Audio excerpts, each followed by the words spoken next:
Shabbat Shalom, Mashpakate. Abeno, Shabbat Shemen, Yatakada Sham Ka. Wayata Barak, Malakov Ka. Ratsun Ka, Yae, Rasho E. Bashemen, Waba Aras, Watatan, Lakamno, Damede, Wamakal, Lano. Katateno, Kaashar, Anakno. Mokalame, Lakota Aim Lano. While all Dabiano, Layade, Naseon, Was Moreno, McCall, Rai, Armand. Shalom.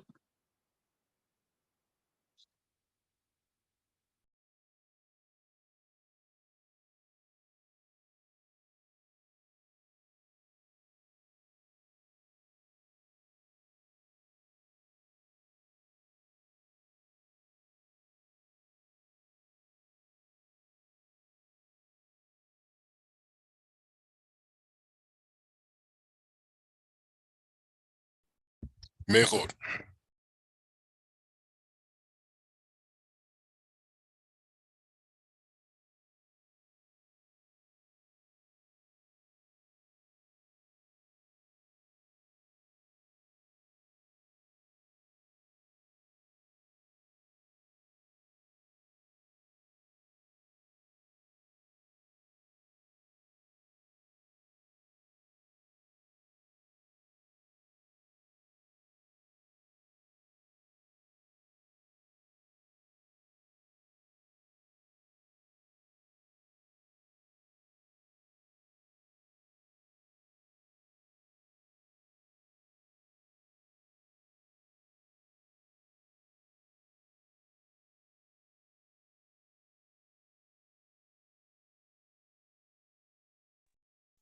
Shalom, Mashpaka. Abeno Shabbat Shemen Yatakada Shamcha. Wayata Barak, Malachotcha, Ratzoncha, Yae. Rasha E. Bashamin, Waba'arat, Wabatan, Vachama. Namedet, Wamaho, Raino, Chat, Adeno, Ha, Ashar, Anachno. Mochane, Rakota E. Raino. Wa'al Babiano, Layade, Nasion, Washamareno, Maha, Rai, Amai.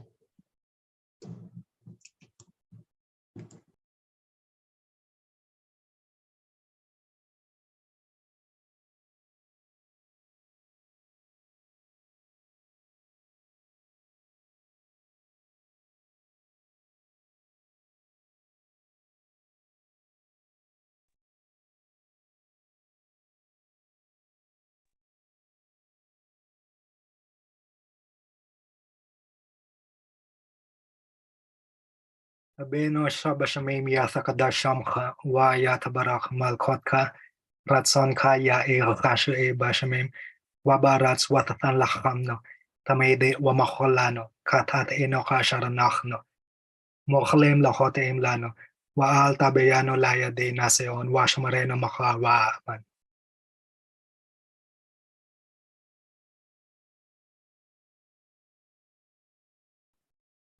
Amon. May hold.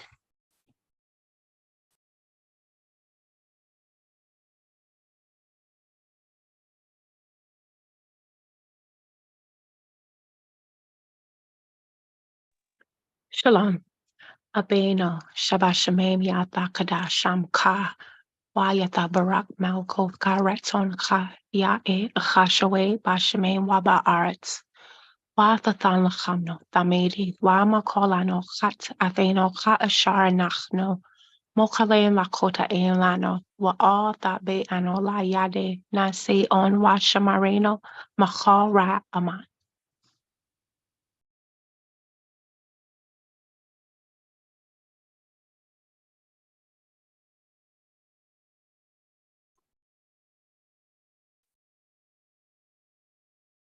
Abeno Shabbat Shemen Yathakadash Sankaya Hebrok, Malkoko, Sankaya Ega Shane Bashmain, Baba Roswa for Pharmacona Tavidate, Macolano Cotaino, Costa Nakno, Macrano Cotaino, Alta Anima Dana, the own Washmer Anima Call, Wyaman.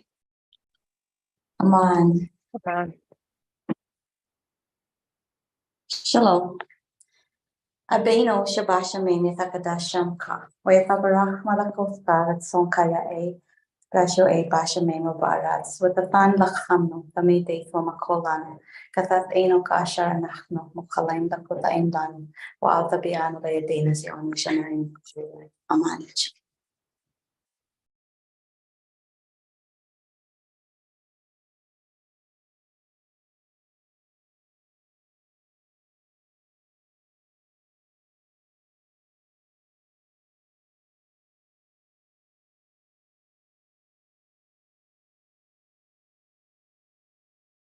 Abeno Shabashamim Yathakadashamka, Wayathabarak Malkothka Ratsonka, Yae Uchasho E Bashamimo Baarats, Wasathan Lakhamno Thamete, Wamakholano, Khat Adino Ka Ashar Anakno, Mokhalim Lakotaim Lano, Waal Tabeano Layade Nasayon, Washamarino Makal Ra'am.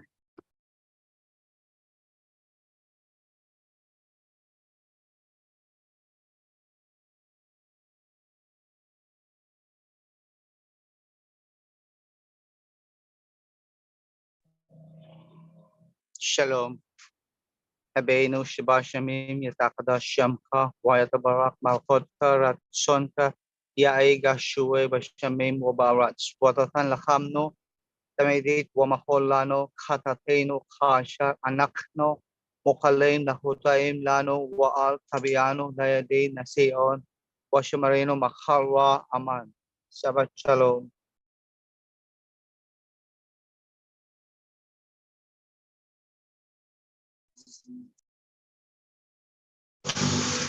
Abeno Shabashamim Yatakadash Shamcha, Westabarach Malchutha, Watsoncha Yae Rashu Bashamim Baarat, Wasatan Lacham Samedi, Wamahola Nochat Atheno Hasha, Nachnu Mochalim Nachot Imana, Waalta Beana Layadena Sion, Washamarina Machalwa, Aman. Shabbat Shalom Ashbaka. Abeno Shabbat Shemem Yathakadash Shamka. Wayata Barach Malkothka Ratsonka Yae Rachashwe Bashamim Babarat Watatan Lachamno Tamede Wamachol Lano Kat Atheno Kaashar Anachno Mokalem Lakotaim Lano Waal Tabiano Layade Nasion Washamar Eno Makal Ra Aman.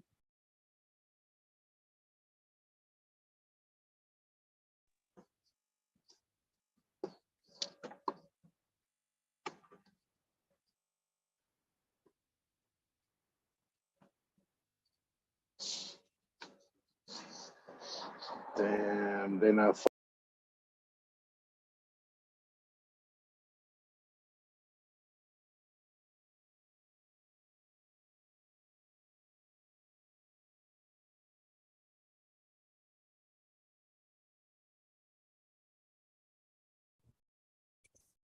So, okay, let's stop there. Just review for the people who might be new. First word, Abeno, is our Father. Okay, second word, Shah Ba Shemem, is who is in heaven. So the first Shah is a reduced form of the relative pronoun Ashar, who. The letter Ba after that is the preposition in. And then Shemaim follows that is the word for heaven, masculine noun. Abeno Shabbat Shemaim, our Father who is in heaven. Third word, Yatha Kadash. Okay, the word Kadash is the verb to be set apart, to be holy. The Ya and the Tha formatives, the ones in front of that, are indicating that the verb is reflexive. So the action is being done by the subject itself to itself, like a boomerang. And so Yapa Kadash is may it be blessed, or may it be set apart. And then the subject of that is the next word, fourth word, Shamcha, your name. Sham is name, and then the Cha letter after that is the pronoun for you, for your, possessive. So Yatha Kadash Shamcha is, may it be set apart, your name. After that, we have Wa Yatha Barach. Same thing. We have Barach, which is to be blessed, the verb. The Ya and the Tha are formatives in front of the verb are reflexive.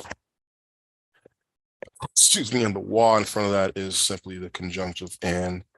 So Wa Yatha Barach is, and may it be blessed. And the subject after that is doing the action to itself, Malchoth Cha, your kingdom.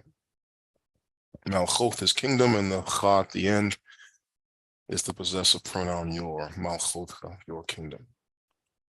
So Abeno Shabbat Shemem Yatha Kadash Shamcha is our Father who is in heaven. May it be set apart your name, and may it be blessed, Wayatha Barach Malchoth Cha, your kingdom. Okay. Second line, Ratzon Cha, is your will. Ratzon is will, and then the Cha at the end is for possessive second person your. Ratzon Cha, Ratzon Cha, your will. And then the next word, Ya'eh, after that is the verb, third person, masculine, singular, in the future. It will be, okay, or he will be, but it's not a person. Will is not a person, so it has to be it. Ratzoncha, your will, Ya'eh, it will be. Then after that, we have Rashoe, passive participle, that which is done. That which is done. From the root Rasha, to do, to make. Rashoe is the passive, that which is done. Ratzoncha Ya'eh Rashoe, your will, it will be that which is done. Ba'Shemem, in heaven. Wa ba'aratz, and in earth. Wa ba'aratz, and in earth.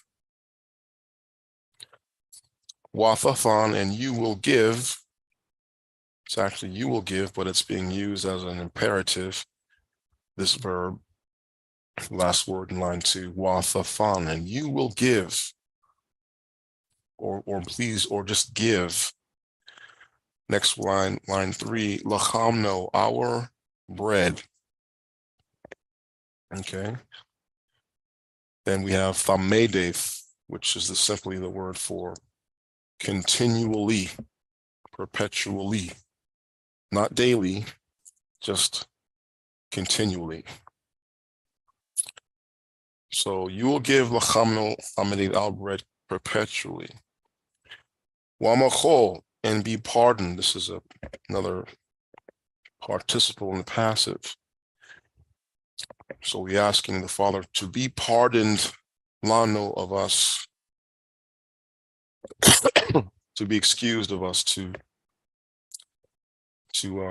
basically another way of saying forgive us, but it's a creative, poetic way. Machol, lano, be pardoned of us, chatafenu, of our transgressions. Okay, chat is the word for sin, or it's actually literally used to miss the mark. So we do things that miss the mark. It's very important that you understand that this word is not talking about serious offenses. That's where folks get messed up. They think this prayer includes all sin that the human being can possibly do. That's wrong. Okay. Can you ask the Father to forgive you for blaspheming his name? Yes or no? La. La. La. You don't forgive that. So you're wasting your time. Can you ask the Father to forgive you for raping and killing an innocent woman? I mean, you can try, but I don't think you're going to have much luck with that. He's not talking in this prayer about those major things that we do that we can't fix. He's talking about things that we do to each other that can be fixed. Okay, and therefore, the things that we do with respect to the Father that can be fixed, like, the small stuff that we do that he can forgive and can be fixed, that's what we're praying for. This is not a prayer that the murderer on death row can just, oh, let me just say this prayer real quick. And all the murders I did in the past 20 years of my murder spree will be forgiven. No, it don't work like that. Okay. Chashar, like as anachnu. This is the pronoun for third person, masculine plural. We, I'm sorry, common plural. We, mochalem, are the ones who pardon. Lachotaim, those who sin.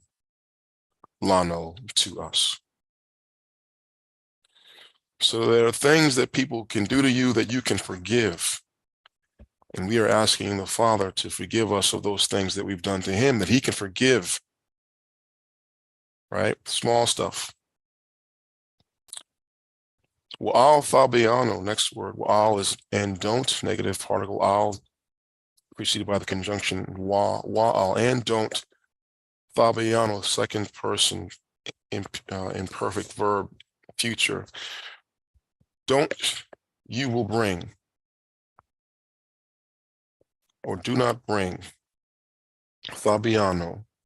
La yade, to the hands of, in construct, plural, nacion of temptation. Now, temptation is not a person, but it's being anthropomorphized here to give you, make the point clear that temptation is like a person. It can have control over you if you let it. Don't give us into the hands of temptation. Wash Moreno, but the ones that keep. So there's two sets of hands here. There's the hands of temptation, and then there's the hands that keep machal from all rai aman. So you don't want to go to the hands of temptation. You want to go to the hands that keep us from all evil. Aman. So the hands of temptation, obviously those things that are distractions, making you focus on the wrong things, getting your mind going down the wrong path and making you desire things that you shouldn't.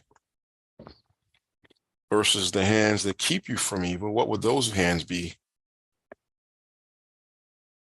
What are the hands that shamareno keep us from all evil? The opposite, those influences that keep your mind focused on Yahweh, right? His Torah, reading it every day. Those things, those are the hands that keep you from all evil. You simply don't have any time for it. You're too busy searching after Yahweh. You're too busy seeking after him and his face, his wills. You're too busy trying to get up under him to worry about evil. It's not a desire. It's not an interest. And that's what has to happen for you to avoid evil. You have to start not wanting to think about it, not caring about it, not stop being interested in it, stop being curious about it. And then you realize you don't even have an interest. You don't have a desire for it. Right? All of you used to eat bacon. Don't lie. And used to wake up thinking about, can't wait to get some bacon in the morning for breakfast. Well, what happened to make you stop wanting bacon? I know one thing, you had to stop thinking about, stop talking about it every day. Had to remove it from your vocabulary, had to get out, get it out of your mind. Because as long as you start thinking about something, right, you eventually start doing it. So the way you stop eating pork is you stop thinking about it, stop talking about it, stop, letting it occupy your brain, occupy your mind. You got your mind fix your mind on something else besides that. And then eventually it was easy. You stop wanting it, stop caring. Sometimes now even the smell might disgust you. Whereas before it was delicious, right? But now you smell like, ugh, no, I don't want none of that. So that's we call it the Abeno prayer, or the Abeno Thapala. It's found in Matthew chapter 6, verses 9 to 13. But this is the actual prayer. The one that's in the Greek Bibles is amplified and changed. Is This is what he literally said, very short and sweet, to the point, nothing grandiose in here. He taught his men to pray this because this is how he prayed. The Messiah was no different. He was a worshiper and a servant of Yahweh, just like his men, just like his brothers. And that's why he begins his prayer with our Father. He never taught his men to pray to him or to pray to the Father in his name. That's a lie. Okay? This is what he taught. And this is the man that we acknowledge, not the one that the world thinks of, but this man here, the one who kept it real. Aman? Aman. Aman. Aman. Aman.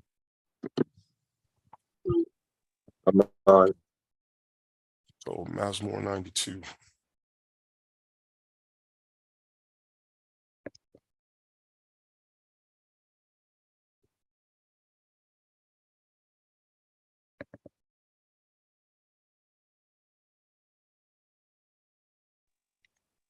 I can do it. Is that Shah Rock that's going to do Mazmur 92? Shalom, not shalom. Shalom. Shalom.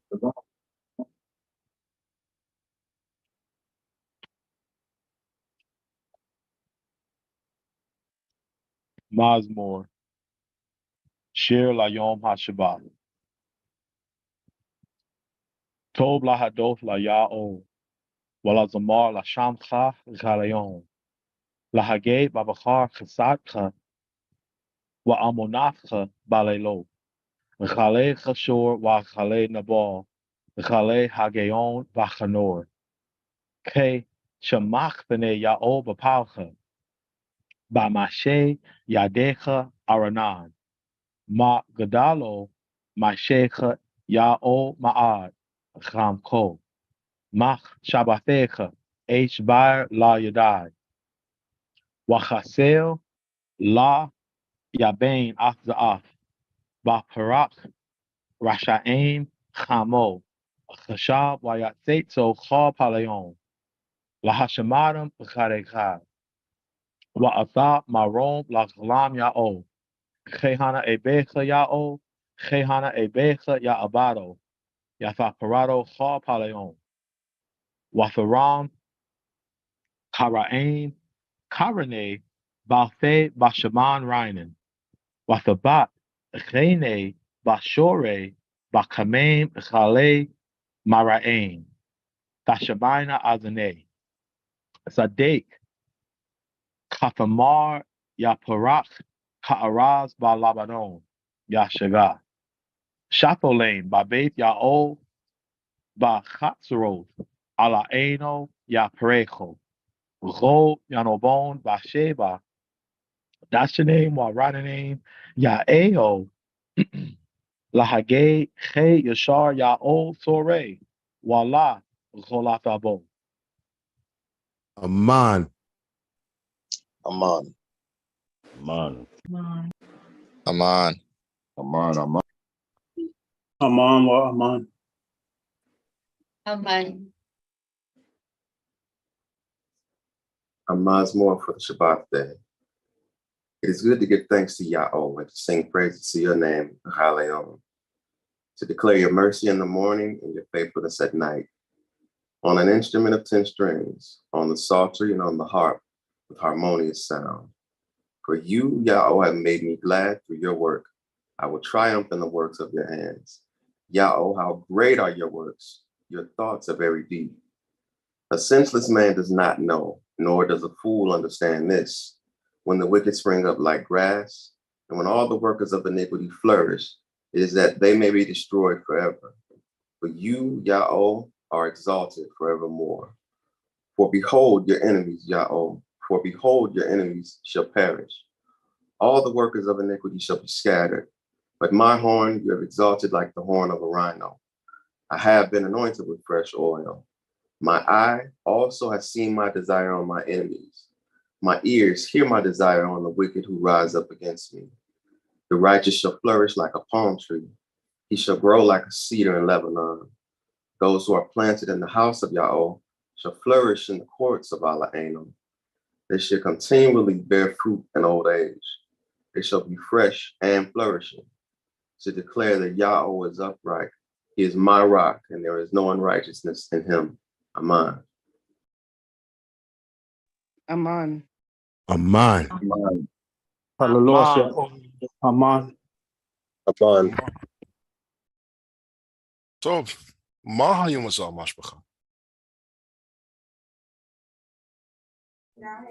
Shalom. Ma hayom hazah.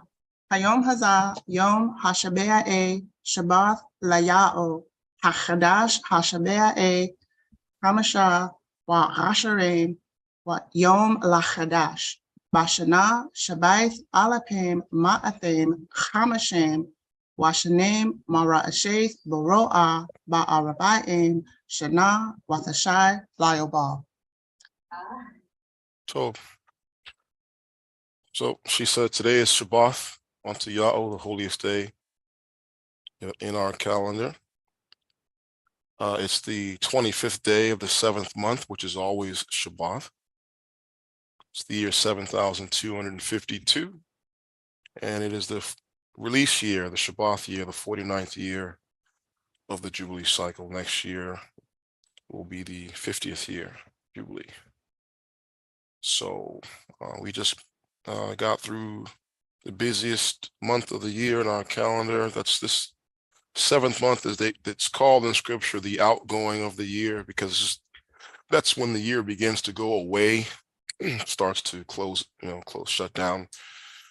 Just like in the daytime when the sun appears to rise, and when it reaches noon, that's really when the day begins to shut down. At noon, sun begins to go away.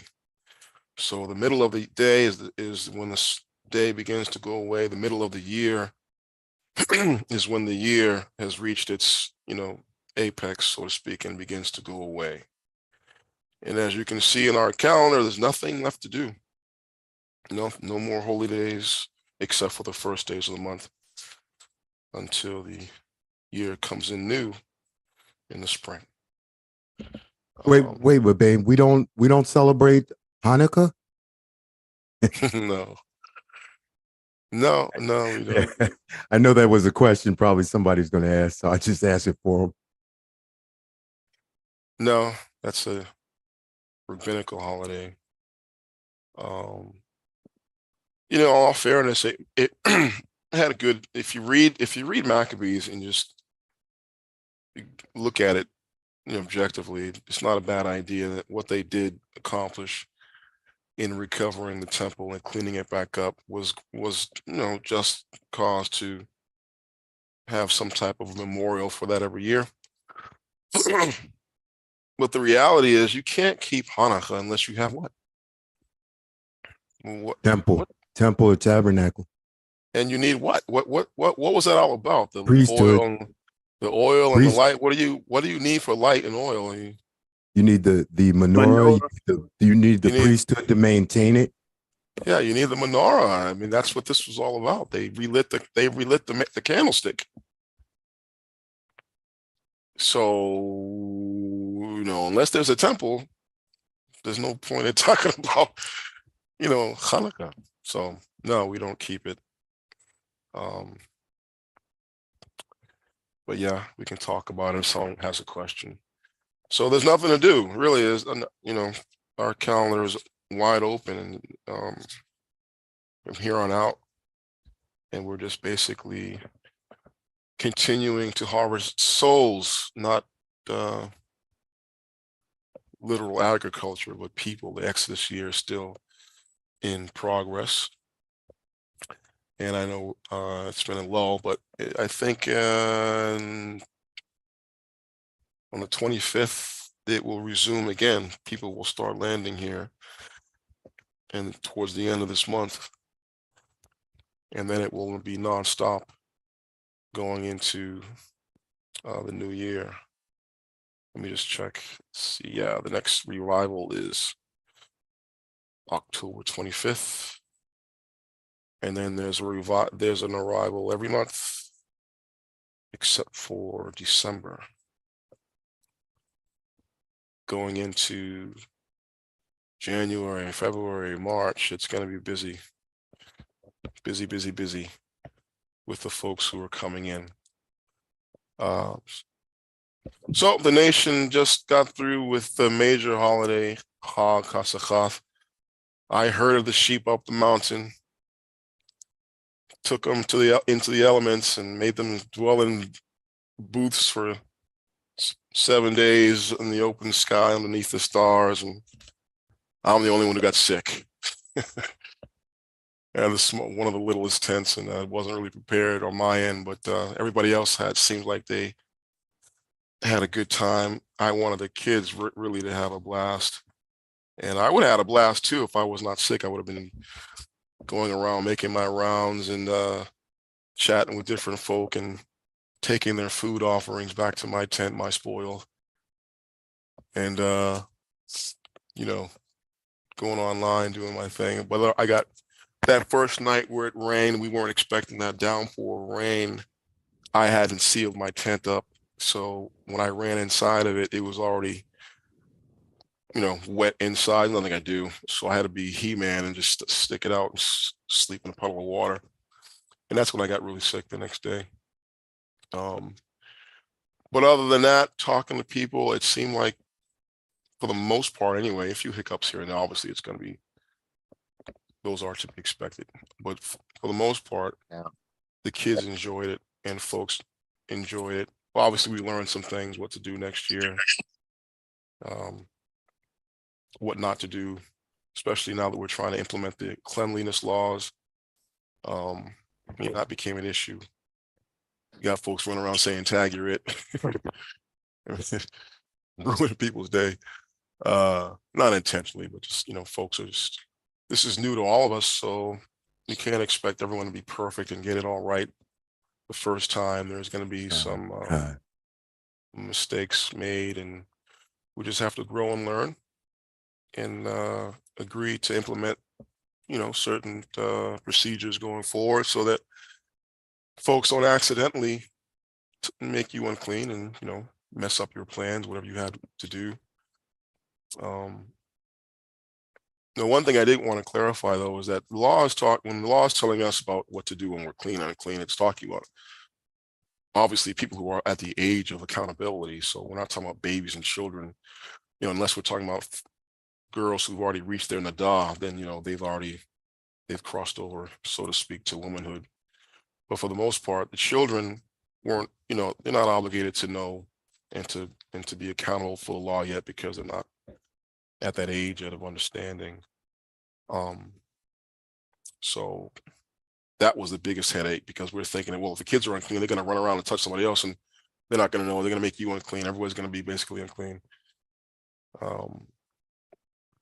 But we worked that out, and I think going next year we'll have a better understanding of how to go forward with that. But for the most part, unless I'm wrong, I think folks really had a good time, and I'm happy about that. Happy the kids really had a good time, and I wish there wasn't so much rain. But I believe they did get in a lot of activities, so I'm happy about that. But yeah, let me hear from you guys, since I haven't really had a chance to interview most folks after we had a great time. The finishing of that reading was incredible, because Ya'o made it pour down rain for 5-6 hours straight, like pour. And where we really couldn't even leave the area where we were reading from. So it's like he was telling us, like, you ain't going nowhere.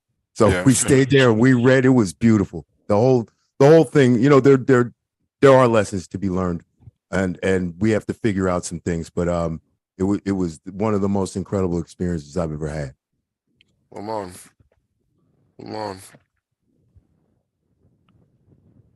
And remember when we were reading, he surrounded us in cloud in the cafe. Yeah. Amon. It was amazing. It really was. Yeah. Anybody else? Shalom. Shalom. Shalom. Oh, go ahead, Bakora. Go ahead, Akante. Oh, okay. I just want to say I had an awesome time. I man, I learned a lot about myself. I grew as an individual. And it's probably one of the best times I've ever had in my life. It was just so fulfilling, and I'm like a kid in the candy store. I am counting down the days to next year.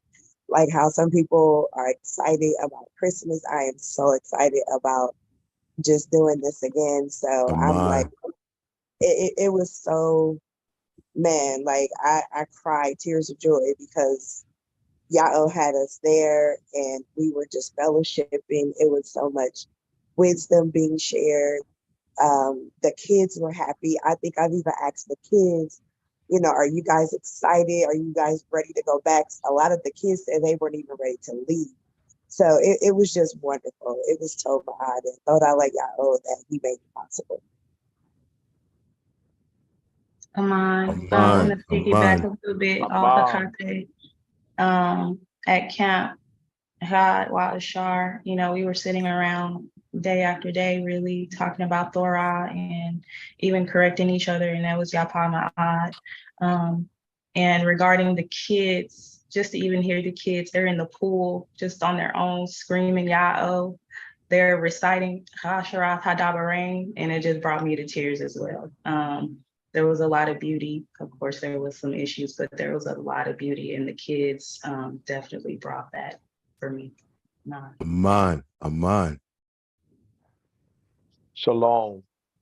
I really, Chanel just says a lot of issues, some issues. I really like the beauty of the issues. It's easy to get very romantic when everybody's online. But I like it when we all come together and you get to see the imperfections and the cracks and the fissures. And so I thought that was a very beautiful part of it, to just see us all as human beings, and we all it goes without incidents a lot of times where our folks can't get together without physically fighting one another.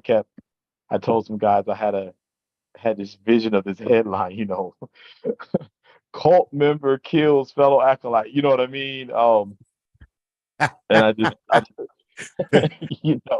what would the implications be? But it was great. So I like to come together, and I like to take the mystery out of it.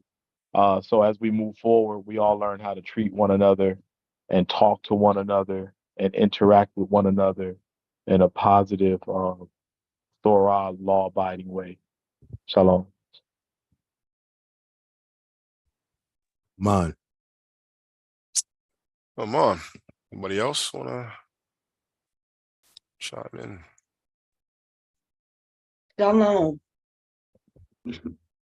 I just wanted to say, just like Kate, I learned a lot about myself, about our people. We are beautiful.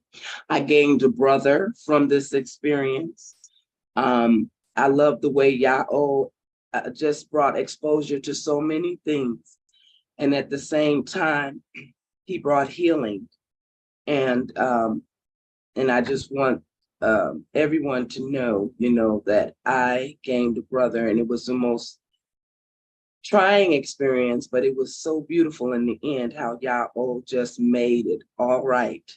And this was a wonderful experience. It was trying. Mabane, you weren't the only one who got sick. A lot of us got sick, but a lot of us were not complaining, We just wanted to have this experience. It was our first time, some of us, our first time ever even being outdoors like that. And I enjoyed it. I think it was a blessing. And I learned a lot about all of us. And that's all I wanted to say. Shabbat Shalom. Shalom. Anybody else? Yeah, I want to chime in. I want to say my experience is that I was bored at home without all of you. I had nobody to call on.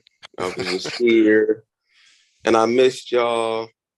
And it's like every time I saw my Shar when he would leave and come home, it's like, just the little brother, just seeing his big brother again for the first time. It's like, then I gotta watch him leave, and I know I'm gonna be bored again. But next year, I'm gonna try to just take a bunch of medicine beforehand, like 2 weeks beforehand, so I don't miss it. Because it seemed like y'all had a ball, and I was just here watching y'all through the window, and I don't want to do that again. So next year, let's make sure I don't get sick, so I can join y'all. We drag you up the hill. Don't worry about it. Because we missed you too, Nashe. I got you, little bro. Hanashe. God.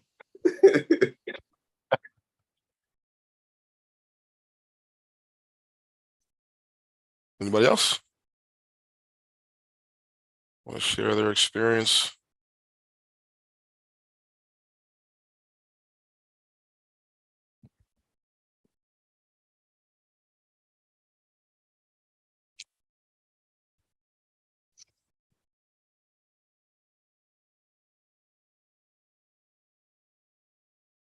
Yeah, we were at an altitude. It was only 450 meters, but the way the climate is up there, these clouds can literally just float right by your face.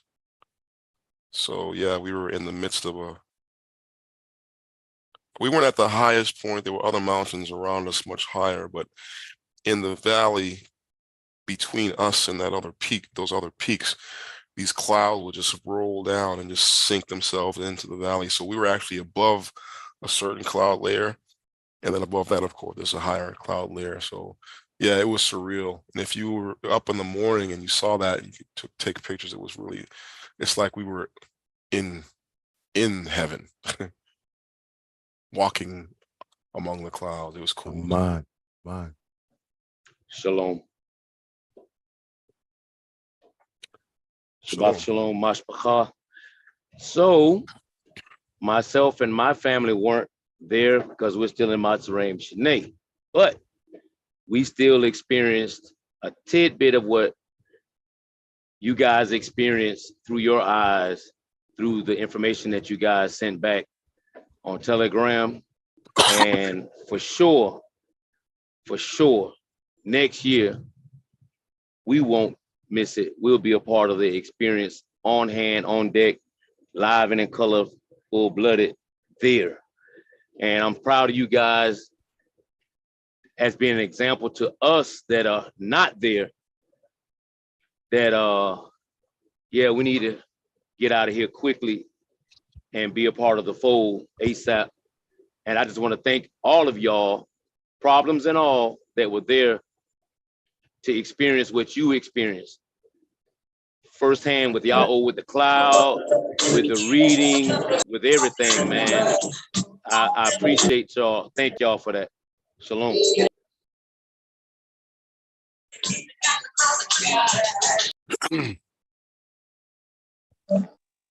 Yeah, I actually prayed for that cloud, so I was very happy to see it. Anybody else? And if you're not, please mute yourself if you're not going to be talking. Yeah, Shanika, please mute yourself.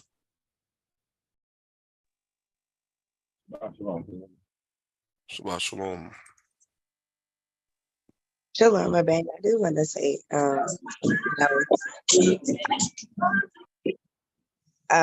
I know for me, I know before, I'm not an outside person. I don't like bugs. And before, when we were like, the time was coming, I did a lot of, I'm not gonna say complaining, but I did a lot of, I was like, oh my gosh, we're gonna be outside with these bugs and it's just gonna be, I'm not gonna have a great time because I'm gonna be running constantly. I'm gonna be screaming and all of this. And it was like, not even that. Like, I mean, the first day I did run from butterflies a couple of times, but outside of that, and yes, I do run from butterflies. And but outside of that, it was so told. Like I said, I definitely grew a lot as a person, but what I did learn, one of the lessons that I learned for myself, and I definitely pray to Yahweh that everyone took away something from this. But one of the things that I learned was that um, I can live off minimal.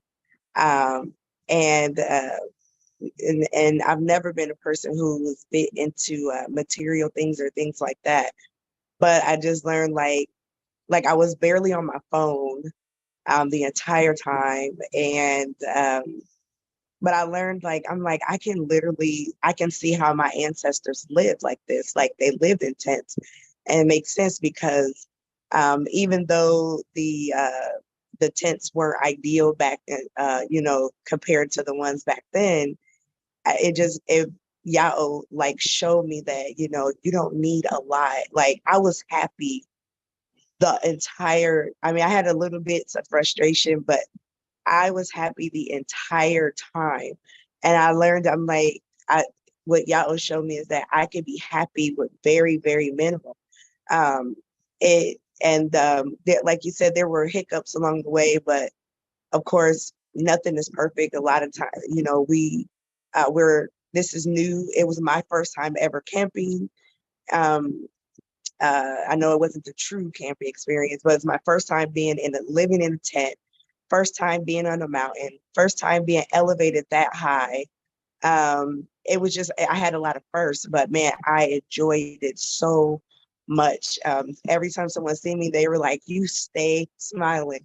I'm like, man, I am so happy. Like the experience was amazing. And then I also learned that we would be doing it next year for 2 weeks. So that made me even more excited because I'm like, not only, did we, we only did 1 week this year, but I was excited to learn that we'll be doing it for 2 weeks. And I'm just like, man, so I hope and I pray that everyone that was there took away some type of experience, some that Yahoo, made you look into yourself and learn something about yourself. And like I said, I learned a few things, but one of those things was he humbled me even more to know that I could be happy with very, very minimal.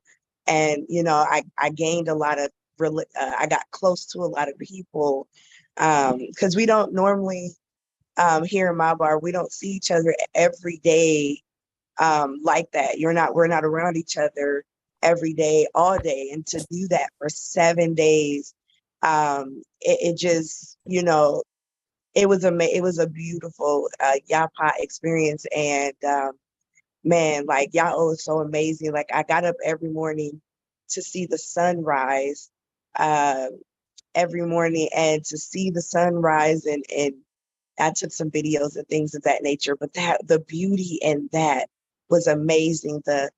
It did rain a lot, but man, even with the rain, it was just so much beauty in that. It was just like it was just, man, Yao took me to another place throughout those 7 days. And like I said before, I cannot wait to go back and do it again. And there's gonna be a lot of improvements. But like even with that, it was so told my eyes. So I definitely wanted to just share that humbling experience for me. And I hope and pray everyone took something away from this in a positive aspect. Shalom. Aman. Aman. Aman. Toda Laya'o. Aman. Shalom. Anybody else? Khan, Shabbat Shalom, Mashpakate. As some of you may know, we had a little experience with camping because we stayed in the campground before we fled. But that experience to this one was night and day. You had golf carts with Confederate flags all around us. Like, it was just not our people. And, you just dealt with it, because we knew Yahweh was taking us up out of there. So we didn't care. We were in Mott's Spring, so we were just taking it, how it came. But to go from that, to go to just beautiful well, I'm saying black, but you know what I mean by, faces. And not so dark faces, our mashbakate. Just beautiful Ya'o loving faces everywhere. And everywhere you go is shalom and shalom. And we rubbed off on some of the locals. It was one local in particular. He worked there, and every time he seen me, he shalom me. You know what I mean? I'm just like, wow. It's just the vibe is just completely unmatched. The experience, just like before I said, being up that high and witnessing these clouds and the sunrise, it's just it does something to you. And of course, we had it was the first time, and you know how it is when a bunch of Negroes get together. It's bound to be something. but all in all, it got worked through for the greater good and the greater love of what we're representing, not just in ourselves or another brother. It was us as a whole, and I gained so much appreciation, more appreciation rather, because I definitely appreciate us, but more appreciation for the Abaya name. It was a way that you seen people coming through for one another, helping out one another when somebody was lacking something. It was provided. Ya'o's hand was definitely not short, nor ever is it. It was just it was the true definition of Yapa. If we build a dictionary and we put Yapa in that dictionary, it should be a picture of what we just experienced. Shalom. Come on.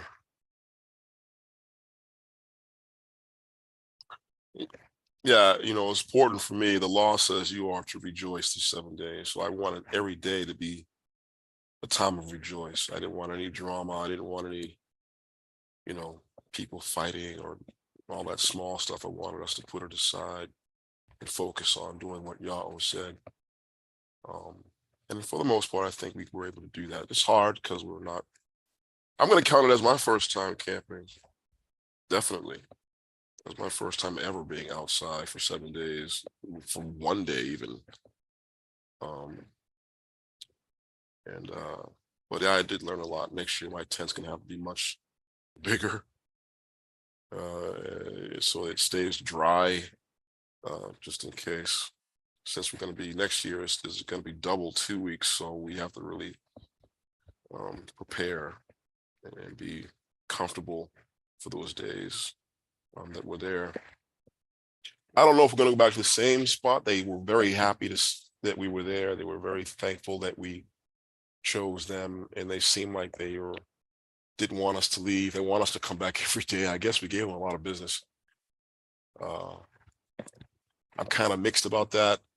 I don't want to always be spending money in these places. I really want our land, so we don't have to spend a dime. We're on our own land. We can stay there for as long or as less as we want. But that's going to take us really coming together and pushing to raise the money to get the land. The quicker we do that, the quicker we don't ever have to pay rent or anything. We can camp on our land, do whatever we want on our land, whatever we want, and that's the goal. But I had a great time, other than getting sick, being sick and trying to not cough my lungs out on people.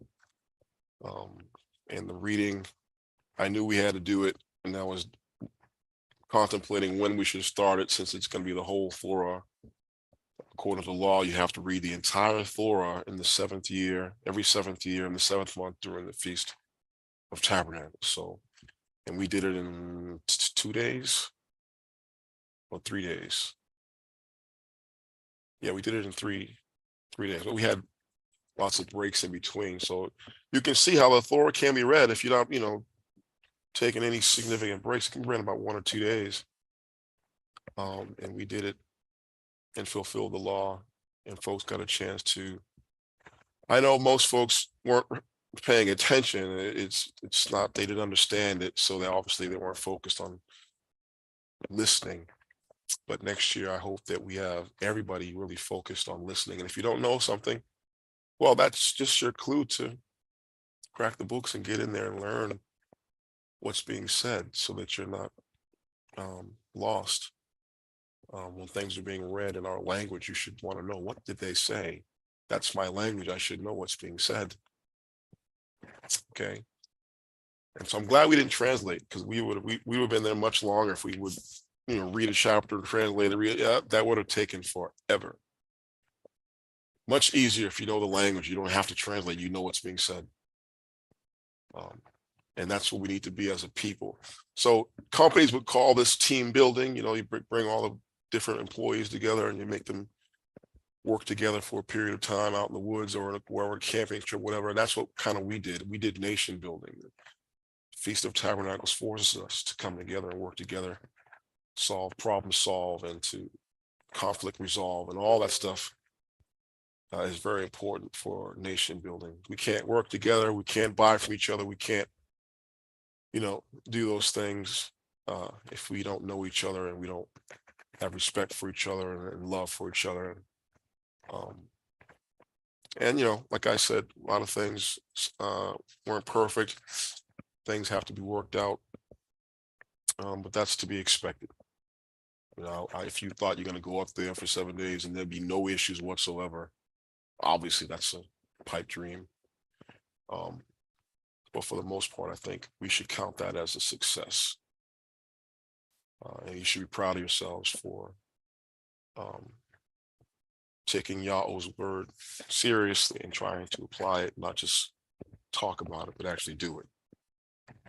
There's only one place you can keep his feast. You can't keep his feasts in Mitzrayim, right?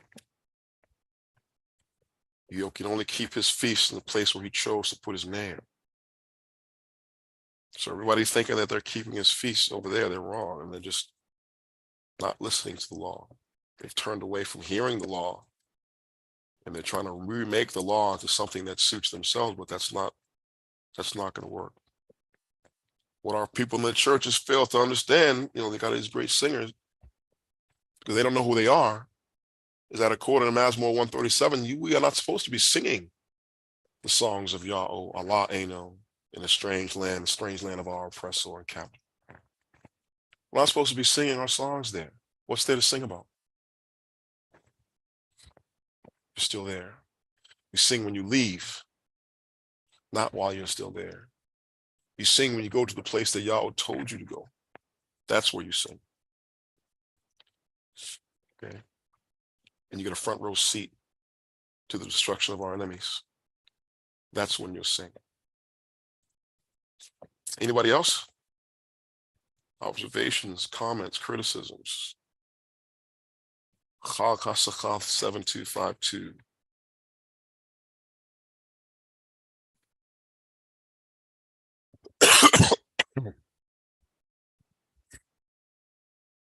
It'll be 14 days because next year is a leap year. We are going to insert a week into the calendar to offset it because it's running faster than the solar year. The scriptures tell us how to do that. Every 7th year, you insert a week.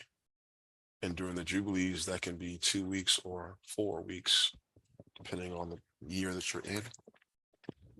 And so if you read the book of 1 Kings, chapter 8, it tells you that this is actually done when Solomon dedicated the first temple during the Feast of Tabernacles. It says he kept the feast 7 days, like the law says, and then he added another 7 days, which was the leap year. So he just kept the feast going 14 days because of the calendar adjustment that had to take place at that time. And that's going to happen for us next year. That's why the feast will be 2 weeks instead of 1.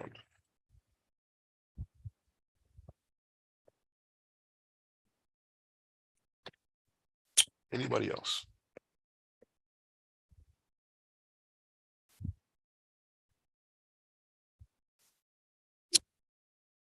Okay. Some of you are being quiet, maybe because you're not ready to talk. I'm gonna do the 10 words. I'm not gonna pick readers. I'm gonna just let folks who want to read step up until we have 7. So let me go get that.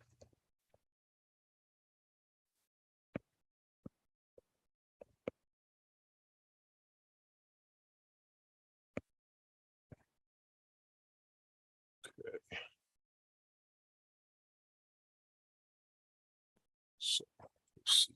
It's the 7 by the ones who just have to read.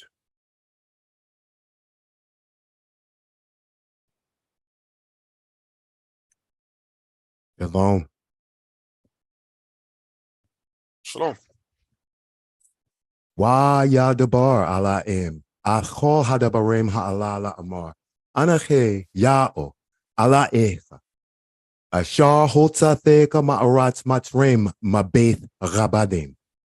La ya'elacha alaim acharim ralpane. La faishalacha pasal wachal thamona ashar bashamim mamagal. Wa ashar ba'aratz mathaka. Wa ashar b'mem mathakat la aratz. La tashatachol laham wa la thaibalum. Hey, anahe ya'o ala echa alkan. Pakad, ron, abah gal benem, gal shalashem wagal, rabayim la shanae, wagasha chasad, la alapim, la abe, wa la shamare matzote. La sha'at sham ya'o ala echa la shoache, la yanaka, ya'o ata shar yasha at shamola sho'ah. Zachur at yom hashabat lakadasho. Keshat yamim thibed wagashet achol malak hatka. Wa yom hashabei shabat laya'o ala echa la faisha. Kol malacha. Atha wabanka wabachka rabadka wamathka waba mathka. Wagarka ashar basherecha che sheshat yamim rashaya'o at hashamim wa at ha'arat at hayam wa achol ashar bam. Wayanach. Bayom hashabei ralchan barak ya'o at yom hashabat waya kadash ho. Chabad at abecha wa at amcha. Lamain ya'arakon yamecha real ha'adama. Ashar ya'o ala echa nathan lecha. La tharat sak. La thana'ap la thaganab. La thina baraka rat shikor. La fachamad beit right. La fachamad ashaf reicha. Wa gabaro wa amatho wa shuro wa chamaro wa cholashar la reicha. Aman. Mon. Amen. Shalom. Wa yadabar Allah aim achal hadabarim. Ha'ala la amar anache ya'o Allah echa ashar chotzatecha. Ma'aratz matrim mabeth chabadem. La ya'e laka Allah aim acharim ahol panem. La thaisha lakal pusal wakal thamona ashar bashamim amachal. Wa ashar ba'aratz matachat. Wa ashar b'mei matachat la'aratz. La tashathacho laham wa la thaibadam. Che anache ya'o Allah echa. Alhan pakad achon abath ahol b'nei. Ahol shalashem wachol rabayim lashana e.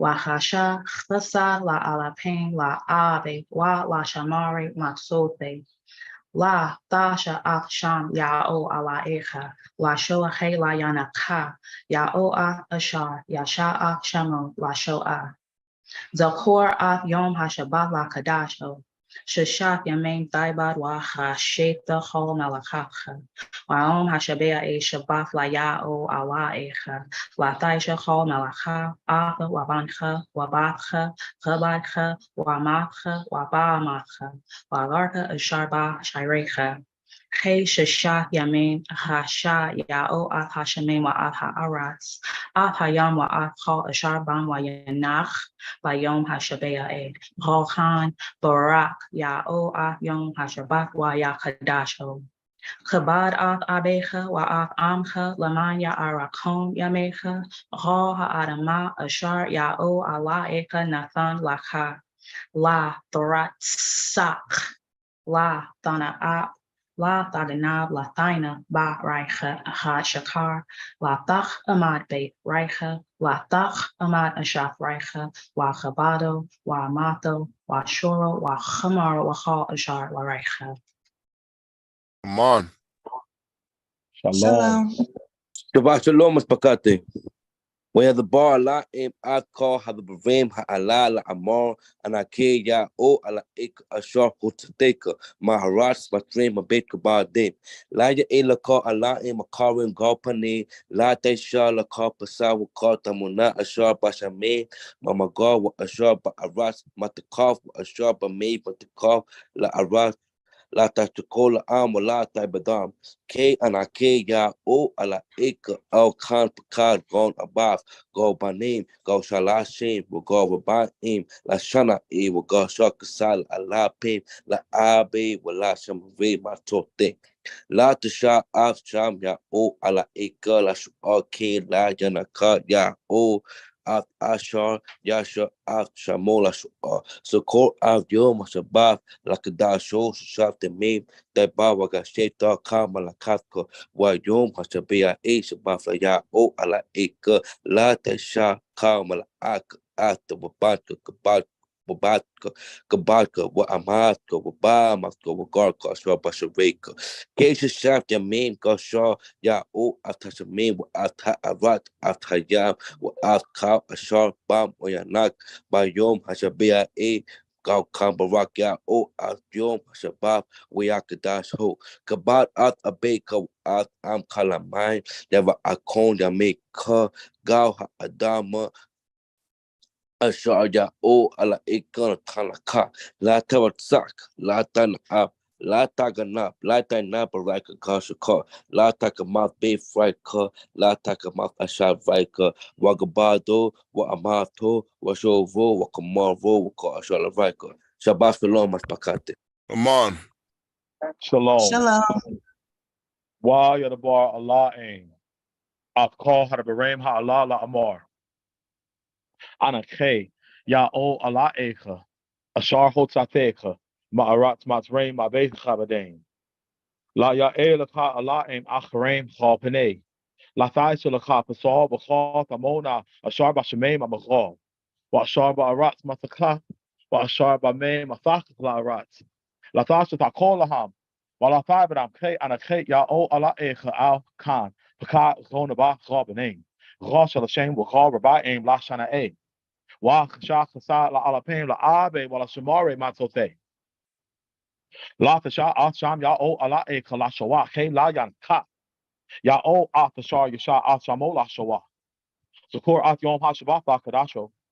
Shashat the main thigh about was sheta kama akaka wa yom hashabea e shabat la ya o ala e la tasha kama la ka ata wa baka Vacha, Wamaka, Wabamaka, Wagarka, Ashala, Bashareka, Keshashat, the main Kasha, Yao, Atashamin, Wata Rat, Atayam, Wata, Asharbam, Wayanach, Bayom Hashabea, A, Rokan, Barak, Yao, Atyom Hashabat, Wayakadasho, Kabat Atabecha.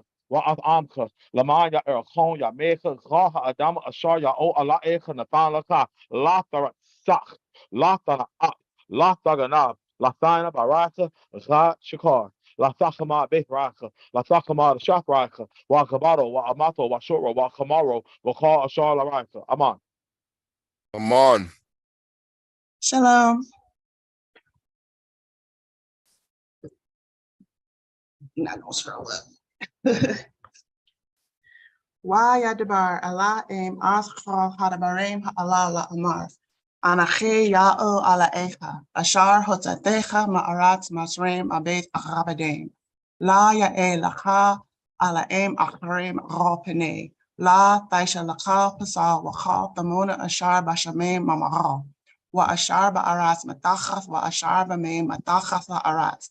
La tasha tachol laham wa la tabedam che anache ya'o. Ala eka al kan pakad ron abath rabanim. Ra shalashem wa ra rabaim la shanae. Wa rasha chesad la alapim la abe wa la shamari matzote. La tasha at sham ya'o ala eka la shoa ke la yanaka. Ya'o at ashar yasha at shamo la shoa.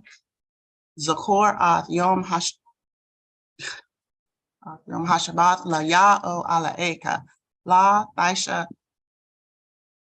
Ka malaka ata wabanka wabathka rabadka wa amathka wa bamathka wa garka ashar basharecha. Kreshashat yamem arasha ya'o ath hashamem wa ath ha'aratz. Ath hayam wa ath ka ashar bam vayanach bayom hashabea e. Ra khan barach ya'o ath yom hashabat. Wa yakadasho, chabad at abecha wa at amcha lamanya arakon yamecha ra. Ha'adama ashar ya'o ala echa natan lacha. La tarit sak, la tana'ab, la taganab. La taina baraicha raj shakar. La tachamad beit raicha. La tachamad ashat raicha. Wa rabada wa amato wa shora wa chamara wa chal ashar la raicha. Aman. Shalom. Wa yadabar alaim adchal hadabarim ha'ala la'amar anache ya'o ala echa ashar hotzatecha ma'aratz mazreim abed arabadem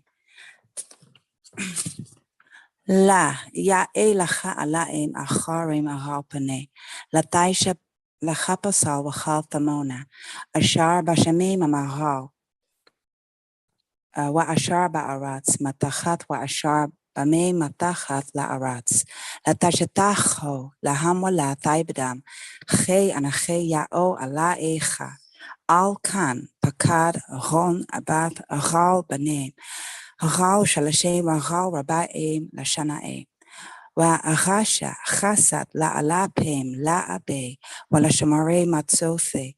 La tasha'ath sham ya'o ala echa, la sho'a che la yanaka, ya'o ath ashar yasha ath sham la sho'a. Zachor ath yom hashabath la kadasho, sheshat yamein thaibat, wa chasheta chal mal achatcha, wa yom hashabea'e, shabath la ya'o ala echa, la thaisha. Chal malacha atha wa bancha wa batcha rabatcha wa amatcha wa ba'amatcha wa garcha ashar b'shairecha. Chei sheshat yamim achasha ya'o at hashamei wa at ha'aratz at hayam wa at chal ashar bam wa yanach bayom hashabe'a'e. Chal chan barach ya'o at yom hashabat wa yakadash ho. Chabat ath abecha wa ath amcha lamain ya arachon yamecha ghal ha'adama ashar ya'o ala echa natan lacha la tarat sach la tana'ab la taganab la taina baraicha chat shakar la tachamat beith raicha la tachamat ashath raicha wa chabado wa amatho wa shoro wa chamaro wa chal ashar la raicha. Shalom. Aman.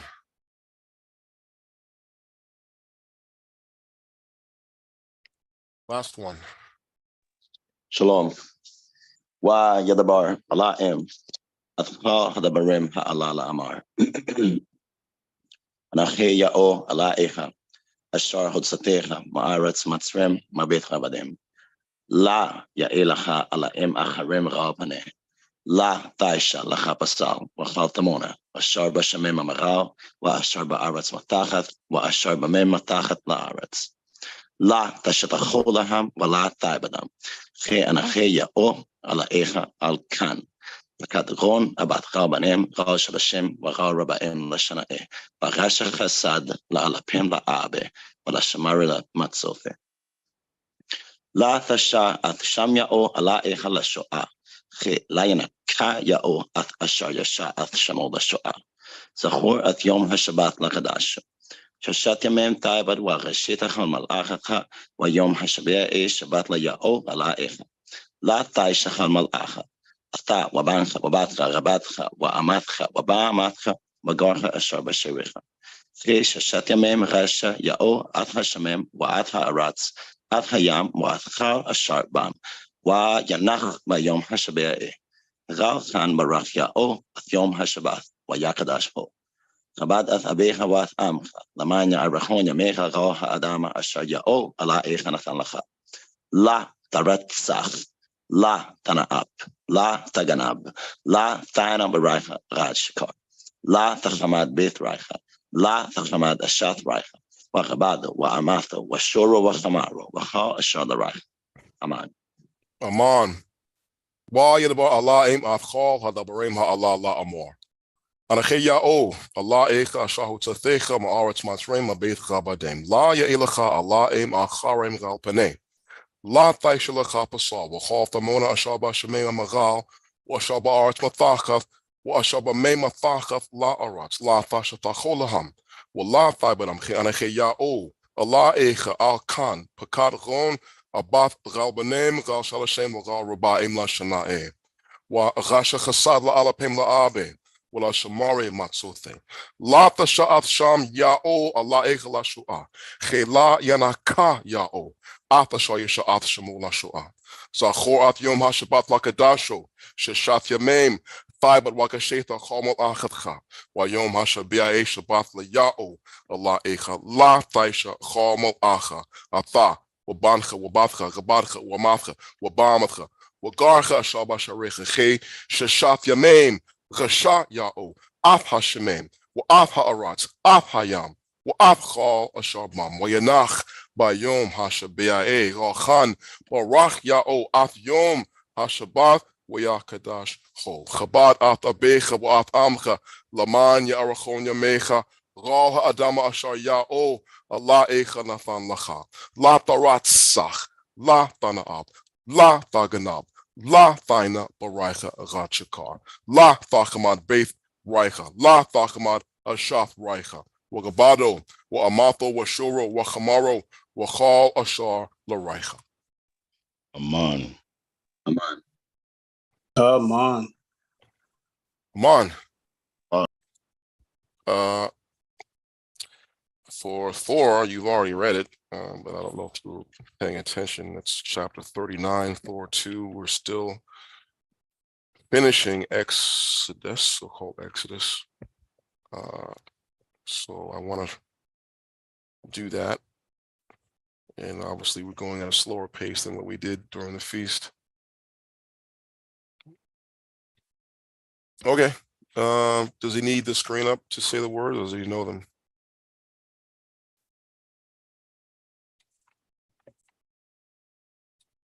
Shalom.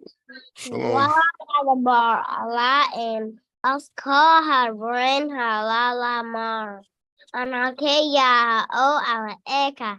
Ashahu to take my right my train, my babe cabadin.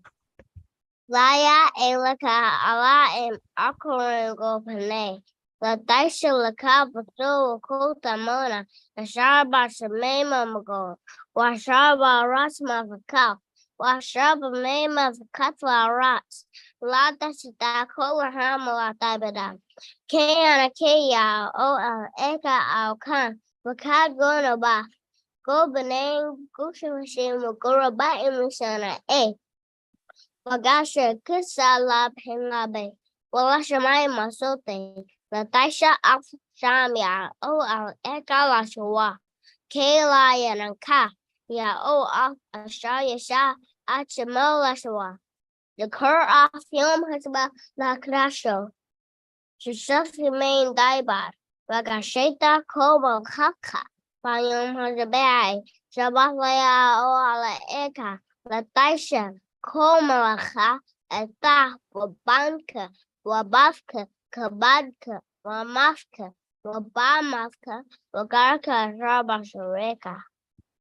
Cake Shashaf remain Gasha. Ya O Alhasari. Rats. Hayam Alka Ashar Barn. Ryanak. Bayam Hazabai. Go Canberra. Yao Asium Hadawa Cho. Kabada Sabeka. Was Amka. The Maila Kolameka. Go Hadama. Achaya O Aleg. Latana Ka. Latara Sach. Latana Up. Lataganab. Latana Breaker. God Shakor. Las Hama Bevraka. Las Hama Shabraka. Bagabado Wamato. Ashur Wahamar. Waho. Ashur. Loraka. Aman. Aman. Aman. Was that baby? Toman. Was that a camel or a rock? Beautiful. Little kid just stole my thunder. That ain't fair. Camel or a rock? Which one of your sons? A rock. Oh, hallelujah. Oh, a rock. So ma'at. Rock, you got me crying again. Just gotta stop doing this to me. Aman.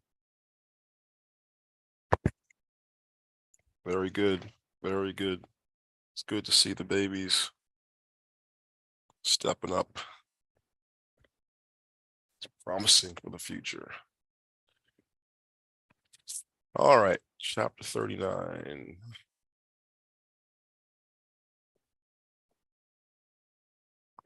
Or 2. We'll do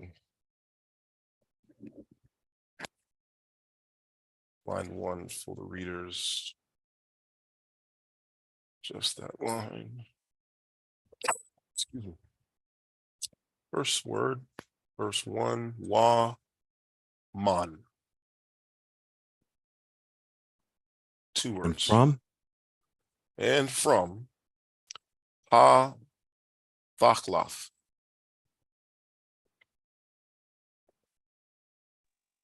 Blue? From the blue. From the blue. Waha argamon. And purple. From the purple. And the purple. Wa life ha shane. Shade of red. And the scarlet or the red. Okay. Scarlet or red. Rasho. They made. Bagade Sharad. This is in construct. Clothing of Sharad. What's Sharad? Rod.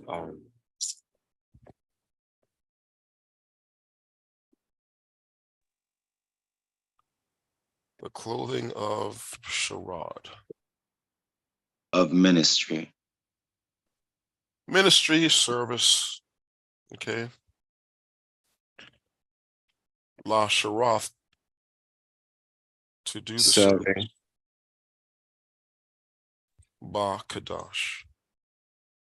in the holy place. In the holy place. Wa Yaisho. And they made Off accusative. Bagade HaKadash. The holy clothing, the holy garments.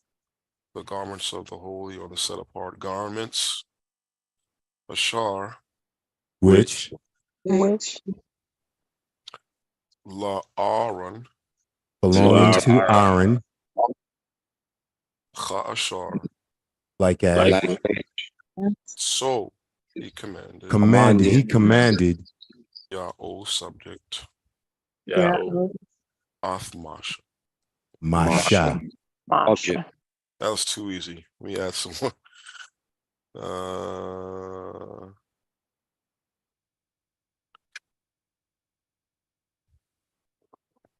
Okay. Well, that was too easy. Wasalakdale Mabe. Shalom. Shalom. Me and another Akate, we were reading over this verse. In my Torah, it says apod, and here it says apod. Is there a difference, or was that just a typo? You have one of the earlier Thoras where the wa needs to be removed. So, but you will get an updated one. When I get there in March. Oh, you're coming in March? Yes, my flight itinerary kind of changed, so it will be March 4th. I can't wait. That's great. Great news. I can't wait. I'm going to put you down on the list. We've got another arrival in March. Lashe Chanayao Yachol Bar Shamayon is coming. Aman. Great. Yeah, send me your itinerary and I'll put it in the channel. Unless you don't want me to. Just tell me. I will. Shalom. Okay. Shalom. Where was I? Okay, that was line 2. Line 2. Well, Yaish. Excuse me. And he made. Atha Apad. The Apad. Zab. Gold. Bachlath. Blue. Argamon, and purple, Watholaith Shanae, and scarlet, Washash Mash and, Zar. and linen, finely woven. Finely twined, finely woven, linen finely woven. Line 3. Wa Yarakai O. and you will bring Rakai. What's the root mean? Rakai. oh no, and you will what? Rakai. You will put, hold on. They beat. They beat. Or they hammered, or they yeah, I guess hammered or beat would be the word. Off Pache Hazah. Pache in construct with Hazah, the gold. Sheets of gold. Sheets or strips or yeah. They beat strips or sheets of gold. Wa katsats, and cut. Pathel lame. This is we've seen this word on the fringes. You have the blue pathel at the bottom of each fringe border, or lace of blue. So they're beating the gold into strips, and then they're going to work these strips of gold, lagasho, to make bathoch in the midst of hathachlath, the blue, wabathoch, and in the midst of ha'argamon, the purple, wabathoch, and in the midst of Tolaith Shashaneh, there will be scarlet, wabathoch, and in the midst of hashash, the fine-twined linen, maisha chashab, made work of cunning, of the artistic design of the cunning. So you got these major colors: the blue, the purple, and the scarlet, and then you have the plain linen, which is no color, just the natural color linen. And in the midst of that, you're working in these. Now, this is interesting to me because I don't think you can beat gold into strands of fabric. But what you can do is you can make, you can twist the gold into filaments where you can insert threads. And that way you can work gold into the fabric like that. Or am I to think that the gold is just bars or bands of gold holding each section of the fabric at different stages or different slots along its design? I've never seen. I mean, I've seen fake gold. People make garments with that fake strippy gold, whatever you call it. But real gold, this is never seen it. I've never seen it. And how you would make it hold together, I don't. And how the gold won't just begin to separate or something. Separate from threads. It have to be. I don't see these as being wire. The translation in other verses says this is wires of gold. Well, gold is very malleable. If it's wires, and this, the priest is wearing this around, putting it on, taking it off, it's liable for the gold to break if it's really thin. So it can't be really thin strips, wires of gold. These are bands of gold, maybe a quarter of an inch wide, and they're used maybe as clasps, gathering a bunch of thread in each of the clasps, so the gold is like, like when you put on a bracelet on your wrist and you bend it so it's holding the wrist down, and you imagine the wrist being a bunch of fabric going through the band, and then that gold bar, that thin band of gold, is clasping or holding on to the fabric at the bottom. You don't see the backside where the two ends of gold are being pressed down. All you see is the front. So it's like looking at your wrist. You only see the front part. You don't see the back where they don't join, and it's sort of like bent into your wrist to hold on to your wrist. Does that make sense? Hi. The way I'm foreseeing it. But it's supposed to be worked into all the major colors of the fabric. And it's supposed to be beautiful. This can't be some hackneyed, ridiculous thing like we see the heathens try to make it. They've got gold thread. The ones I've seen, it's a plaid design. It looks like plaid to me. And they've got little, almost invisible pieces, strips of gold as thread worked into the colors. And like that's it's not beautiful at all. It's ridiculous. I think he wants each color to be bold and visible, and the gold also bold and visible, and to strike the eye like, wow.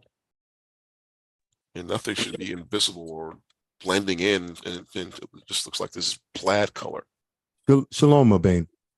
Are you saying, okay, so where you have the thakalath, like a band of gold in the thakalath, and then you'll have the argamum, and then a band of gold within it, and then the tholai shene, the same thing? Is that what we're trying to say? Let me show you what I think. I mean, this is Okay. just me. I'll share my whiteboard here. So, all right, we've got the color palette and paint is it sucks, but let's just pick a color, fill it with solid.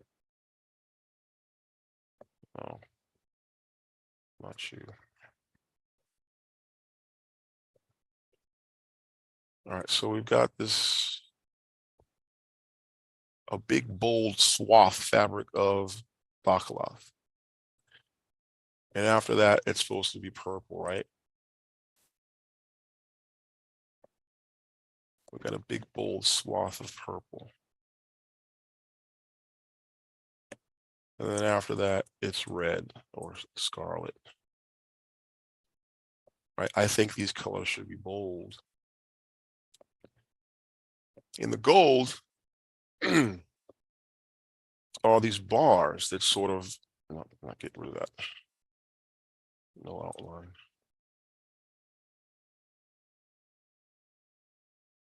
The gold are these bars that sort of maybe hold them together at different intervals.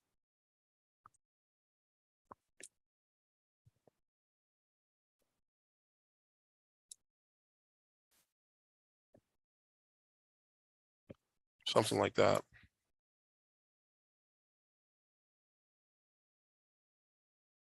Okay. Shalom.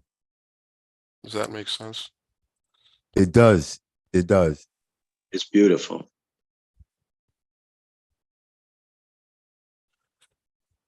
I'm not a fashion designer. Someone's going to step up and say, no, this is what you do. But I will give them the idea, or, where to start, and they can come up with some suggestions, and then we can look at it and say, yeah, that works. Yeah, that doesn't work. We'll all be a part of this process. It won't just be, whoops.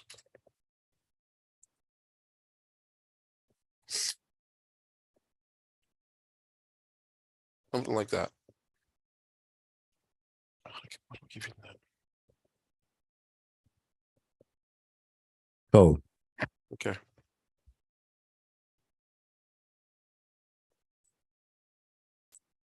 All right. Okay. Who's up? Shaya. Oh, Manashe.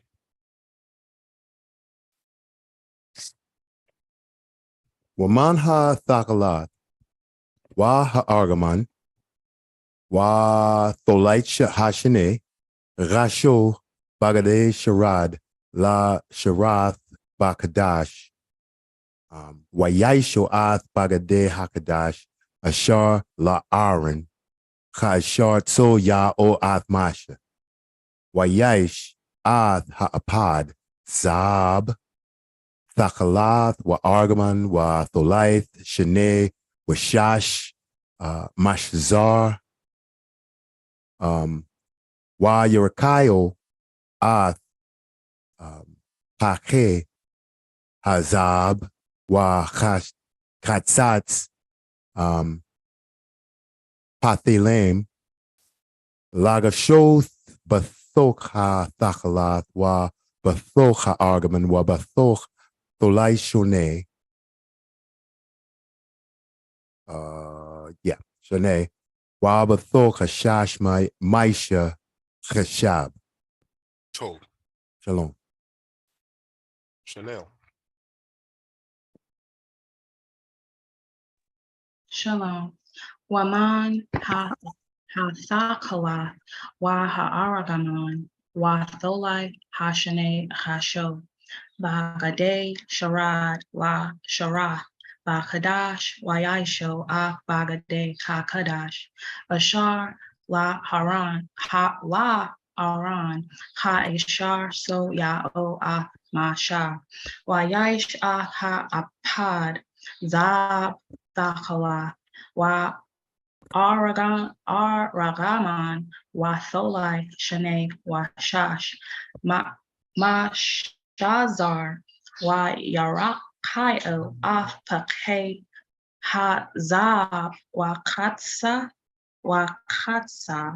Pathelin wa Hashoth Bathok Hathakala wa Bathok Aragaman wa Bathok Tholai Hashane wa Bathok Hashash Maisha Kasha. Tov Ma'al. Ya'o'al.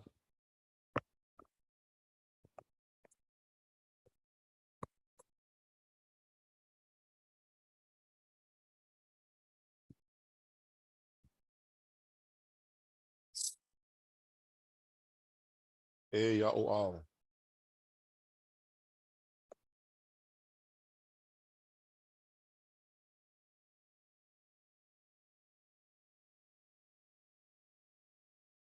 Listen, okay. Barach Ya'o. Shalom. Waman hatakla wa ha'argamam wa tholai hashane chasho bagade sharad la sharad bachadash wa yaisho af bagade hakadash ashar la aron ha'ashar so ya'o af masha wa yaish af ha'apad zab tachlach wa argaman wa tholai shane wa shash mashzar wa ya rakayo af pache hazab wa chasat patelain la chashof bathok hatachla wa bathok ha'argamam wa bathok tholai hashane wa bathok hashash maisha chashav. Tov Ma'ad. Tabash Ya'o. Waman ha-Thaklath wa Argaman wa Tholai Hashane Agasho Bagade Shakad La Sharat Bakadash Wayaisho Af Bagade Hakadash Ashar La Aran Ka Ashar So Ya'o Af Masha Wayaish Af Ha'apad Zab Thaklath wa Argaman wa Tholaith Shane Washash Mashzar Waya Rakaio Ath Pache Hazab wa Hatza Thalaim La Rashuv Bathuch Ha Thachlath Bathuch Ha Argaman Wabathuch Tholaith Hashaneh Wabathuch Hashash Maisha Chesed. Chashab. Oh, Omar Ya'o. שלום. והמן התחלף והארגמן והתולית השני הרשו בגדי שרד לשרת בקדש וישו אף בגדי הקדש אשר לארון אשר צו יאו את משה ויש אף האפד זב תחלף והארגמן והתולית שני وشاش مش زار ويركايو أف بخي هزاب وكتساتس بتيلم لا غشوف بطوخ هتخلف وبطوخ هأرجمان وبطوخ تايلوف تولايث هشني وبطوخ هشاش Maisha Chashab. Aman. Chazar Ya'o. Shalom. A question. Thachalath has no reduced syllable count. Is Thachalath and not Thachlath? Yeah, it is reduced. I mean, you might be hearing Thachalath from some people, but it should be Thachlath. Okay. All right. So, Waman hatachlath wa ha'argaman wa thalaith hashanim rasho bagade sharad la sharath bakadash wa yaisho at bagade hakadash ashar la aran ha'ashar tzo ya'o at masha wa yaish at ha'apad zab thachlath wa argaman wa thalaith shane wa shash mashazar wa yarakayo at wa Yarakayo ath Bache Hazab, wa Katzatz Bathelem, Lachashot Bathoch Thachlath, wa Bathoch Argaman, wa Bathoch Thalaith Hashanem, wa Bathoch Hashash, Maisha Chashab. So and just to piggyback on the syllable count again, the word for this one, Argamon, it ends with a closed letter. Right, it's not a vowel. So we reduce the syllable count by taking the first two letters to make your first syllable. R, then Gaman. Argaman. Some of you are saying Aragaman or Aragaman. You don't have to do that. It's just R, first two letters, gives you your first syllable, then Gaman, Argaman. Whenever it's open, that's when you have all your syllables. There's no other example in here, but that's the rule. The only exception, well, there's an exception to that rule, is if a word contains a word already, like if it has a word that's already its own word, like the name Shamashon. Why don't we say Shamshon? It ends in the letter closed. How come it's not just reduced syllable? Because of the word shamash in the word. Aman, because of the word shamash in the word. So we don't screw with the word. We keep that word. We pronounce it the same, and we have shamashon. That's the exception to the rule. Okay. Okay. Who's going to be the reader as I speed read? Do we have a reader for chapter 39? Oh. All right. Let's see. Waman hathachlath wa'argaman wa'tholeth hashaneh. Rasha bagade sharat l'sharath bakadash wa'yaisho ath bagade hakadash ashar la'aron chashat so ya'o ath masha wa'yaish ath ha'apad zab tachlath wa'argaman wa'tholeth sheneh wa'shash mashzar wa'yarakayo ath pache hazab wa'katzatz pathelem lakashot bathoch ha'tachlath wa'bathoch ha'argaman wa'bathoch tholeth hasheneh wa'bathoch hashash maisha chashab. Chathapath Gasholo, Chabarath Ral Shene, Katsotheo, Chabar Wachashab, Aparatho Ashagaleo Mamano, Chamaishho Zab, Dakalath Argamam Watholai Shene, Wishash Masar Chashat Soya O Ath Masha, Wayasho Ath Abane Hasham, Masabath Matzbatsath Zab, Ma Pathachath, Pathoche Chotham Gal Shamoth Bane Yahusha'al, Wayasham Atham Gal Chatha Path Ha'apad Abane Zacharon, Labane Yahusha'al, Chashat So, Ya'o Ath Masha. Wayash Ath HaChashan, Maisha Chashab, Chamaisha Apad Zab, Thakalath Argaman, Watholaith Shene, Washash Mashzar. Raboai He, Chapol Gasho Ath HaChashan, Zarath Aracho Wa Zarath Rachabo, Chapol, Wayamala Obo, Arabai, Thor A. I'm sorry, let me stop at verse 9, 1-9. And of the blue, and purple and scarlet, they made cloths of service to do service in the holy place. And they made holy garments for Aaron, as Yahweh had commanded Moshe. And they made the uphold of gold, blue, and purple, and scarlet, fine twined linen.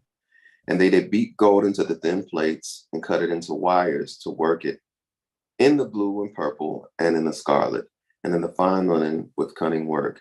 They made shoulder pieces for it to couple it together. By the two edges was it coupled together.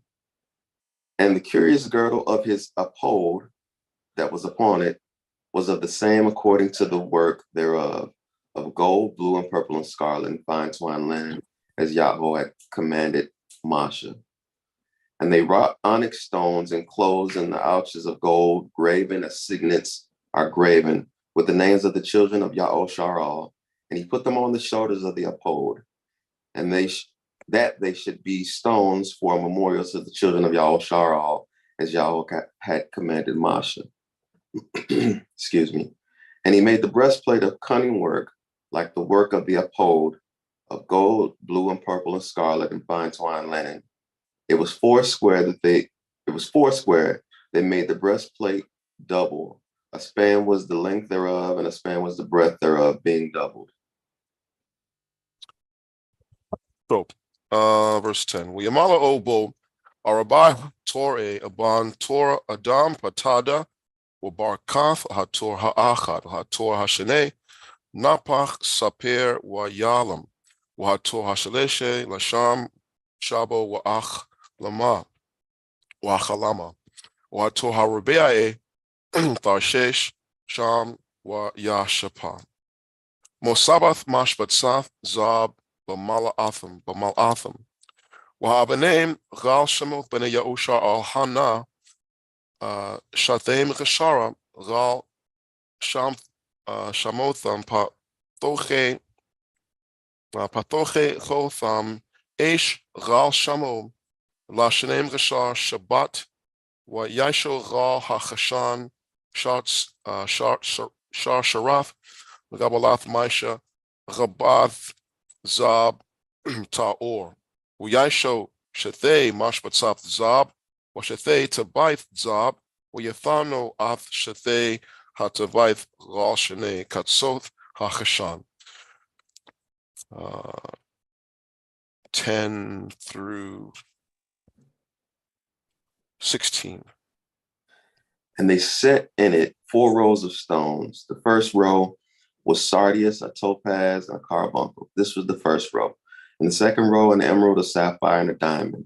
And the third row, a ligure, and agate, and an amethyst. And the fourth row, a beryl, an onyx, and a jasper. They were enclosed in the ouches of the gold in their enclosings. And the stones were according to the names of the children of Yahusharal, 12 according to their names, like the engravings of a signet, every one with his name according to the 12 tribes.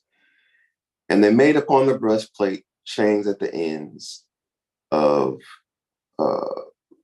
wreathen work of pure gold. And they made 2 ouches of gold and 2 gold rings, and put the 2 gold rings in the 2 ends of the breastplate.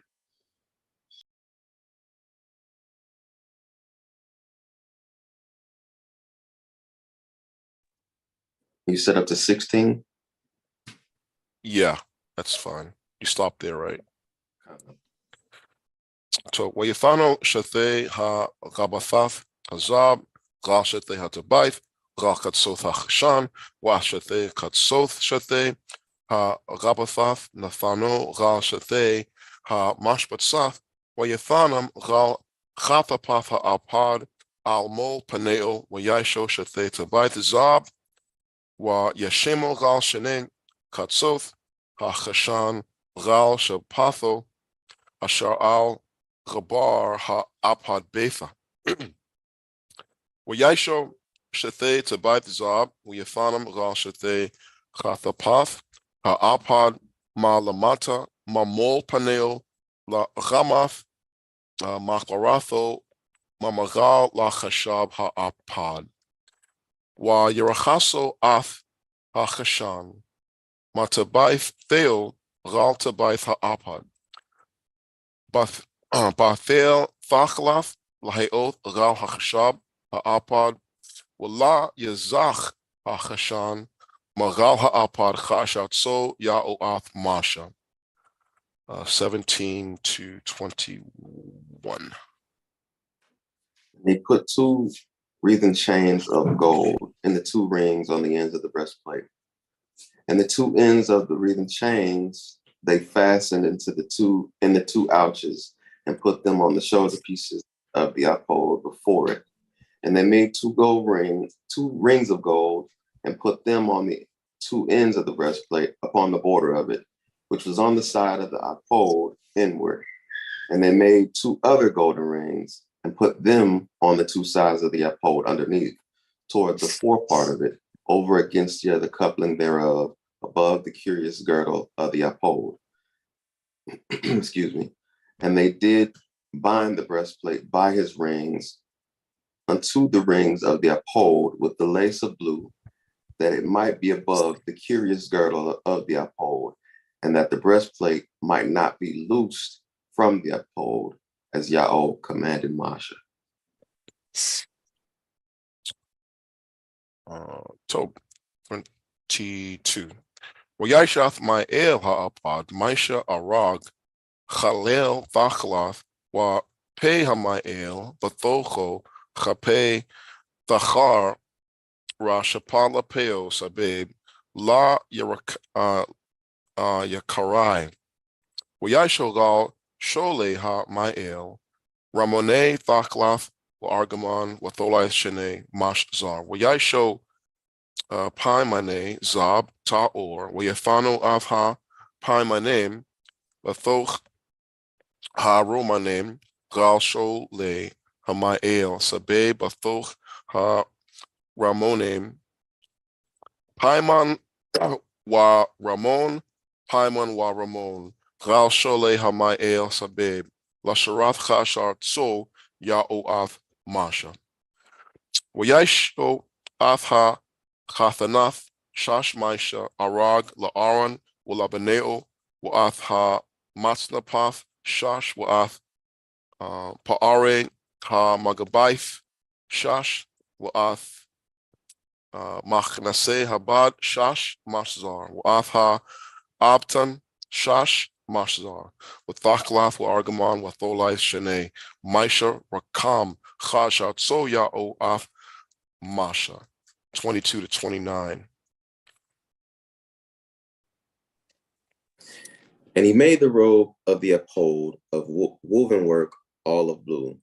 And there was a hole in the midst of the robe, as the hole of the of an I'm lost at this word. Habergian? Yeah, that's fine. With a band round about the hole, that it should not rend. And they made upon the hems of the robe pomegranates of blue and purple and scarlet and twined linen. And they made bells of pure gold, and put the bells between the pomegranates upon the hem of the robe, round about between the pomegranates, a bell on a pomegranate, a bell on a pomegranate, round about the hem of the robe to minister in, as Yahweh commanded Moshe. And they made coats of fine linen of woven work for Aaron and for his sons, and a mitre of fine linen, and goodly bonnets of fine linen, and linen breeches of fine twined linen, and a girdle of fine twined linen, and blue and purple and scarlet of needlework, as Yahweh commanded Moshe. Mon, line 30. Wayashu af Sates Nazar Hakadash, Zab Ta'or, Wayatha Chathabu, Galeo, Machthab, Pathoche Chotham, Kadash Liyao.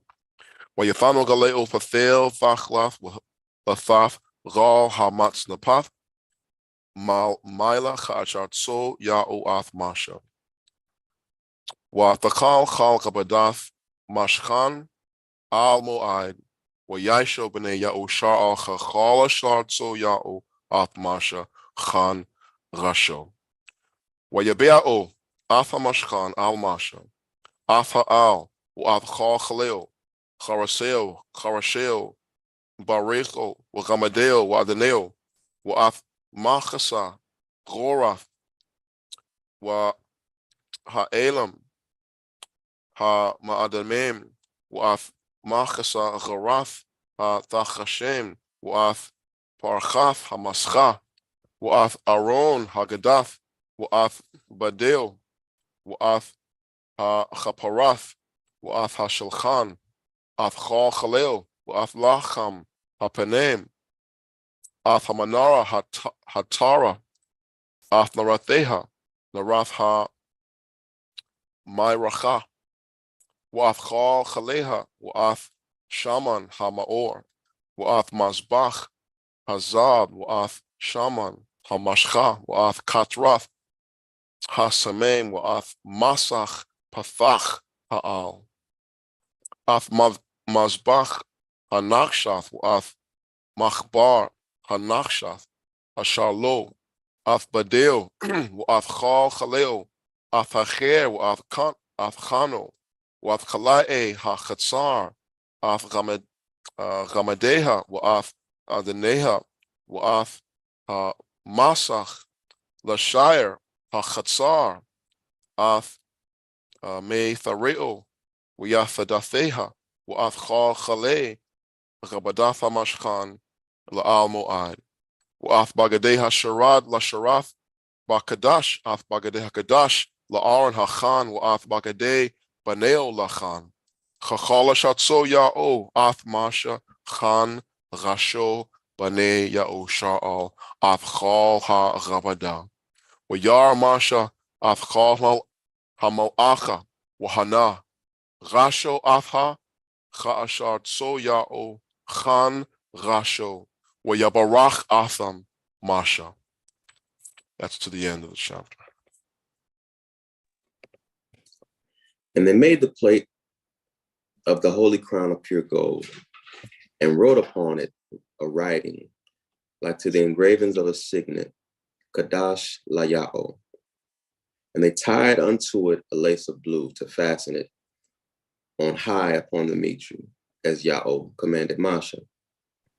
Thus was all the work of the tabernacle of the tent of the congregation finished. And the children of Yahosharah did according to all that Yahweh commanded Moshe.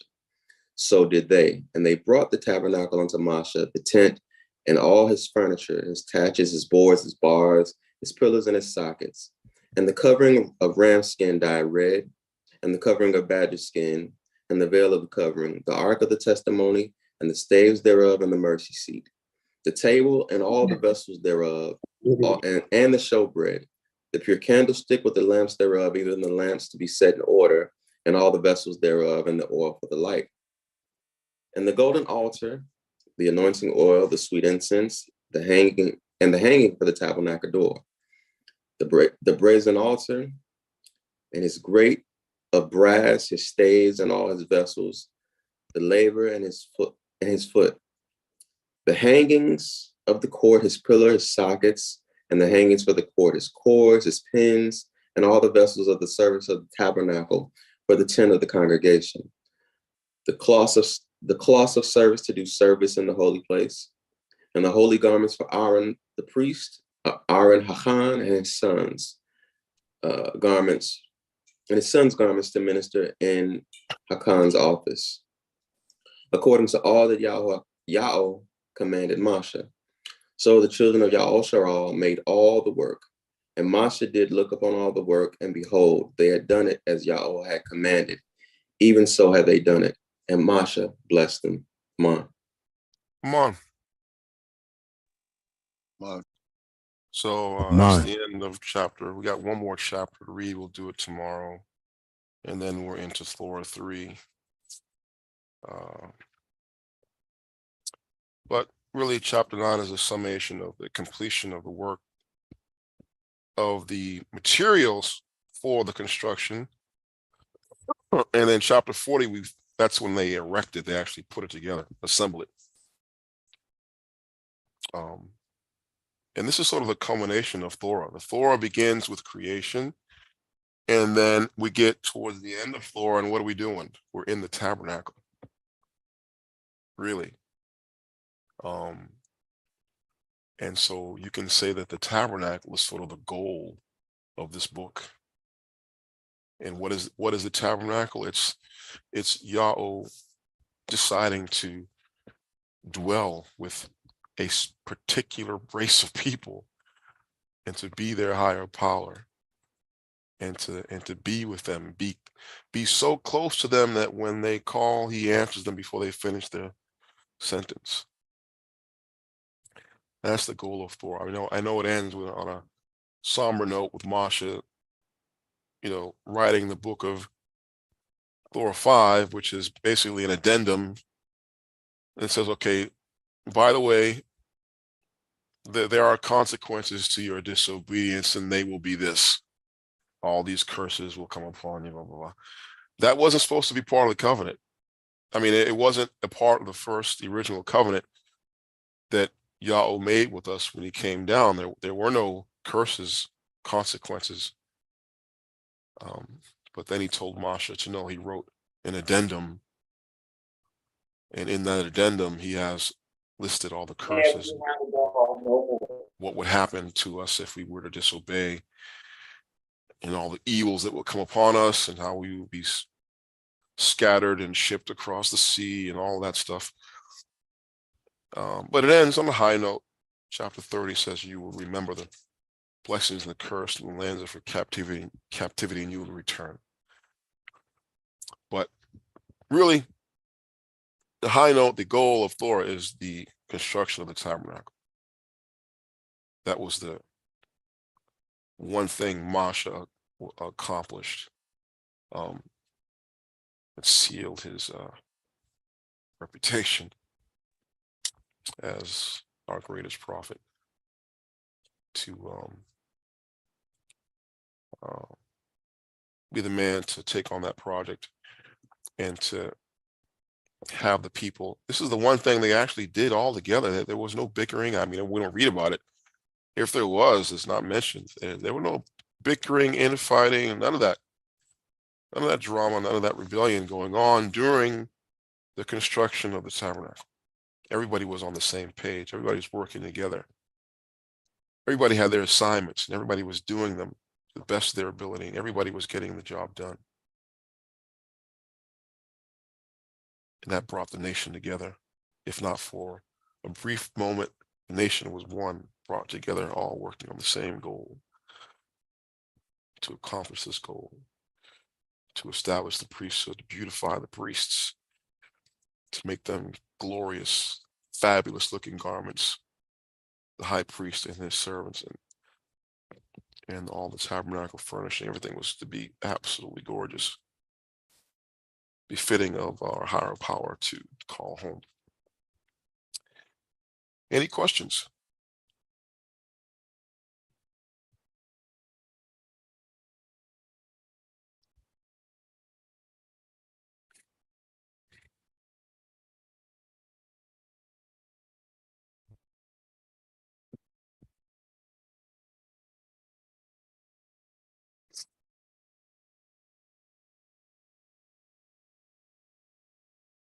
Shalom, my man. Shalom. I'm just trying to still wrap my head around the concept that the person who created everything has made it so that humans can make something that is pleasing to him. It's just pleasing to him in so much as that he will visit that place. It's just an awesome concept just to think about, that that he would do something, that he would allow for something like we can actually build something that makes him pleased enough that he'll go there and that he'll dwell among us in this place, so that he will come there and hear our voices, something like that. I can't even get my head around the whole concept. It's beyond the ability of my small mind to really conceptualize. Shalom. I agree. I think once we realize that it's built according to his instructions, then he really is the builder, right? When a architect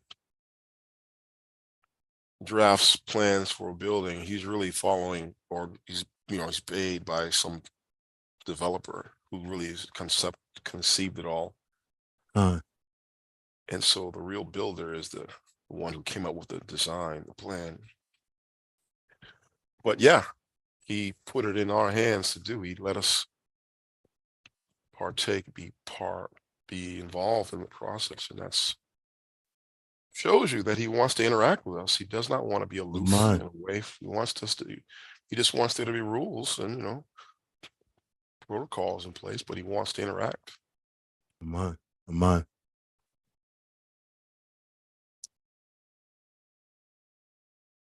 And that's the reason he hasn't been interacting the way we read about in the scripture. Why doesn't he do what he used to do? We read about stuff from the scriptures and he doesn't do those things anymore because he's angry and he has no house. He's quiet because he wants his people to return to him and build his house. And then he'll have a lot to say. And on top of it, is quite kind of him to even allow for a human to make something that pleases him. It's kind. It's very, very kind. Very, very loving of this higher power. Oh, he knows what we're capable of. He made us. That's why he doesn't want any idols. He knows that we can make something so beautiful that we will worship it. work of our own hands. God. So he knows we are really talented, and he gave us those talents.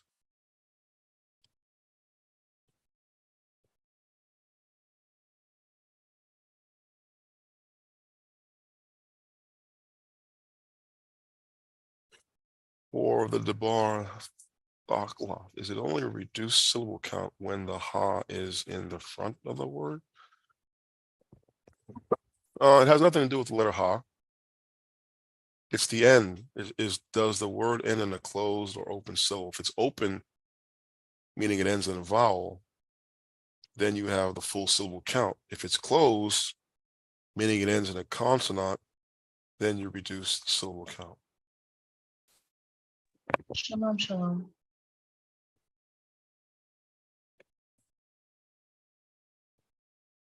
Is shooting a gun on Shabbath okay?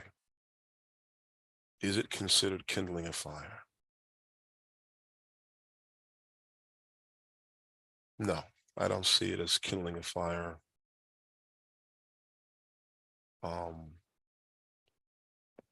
I don't see why you want to shoot a gun on the holy day. For what reason would you do that? Unless it's self-defense. There's war.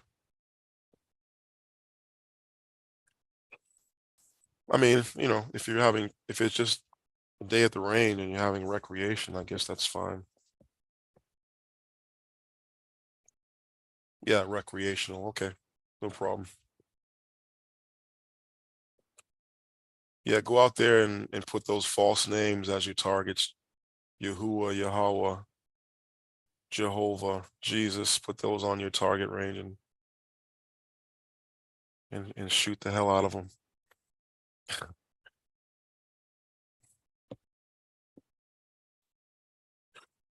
Anybody else?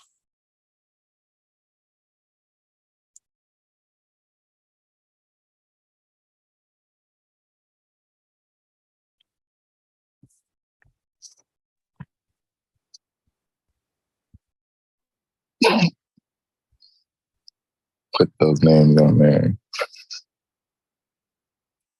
Let me get through it. What'd you say? Question?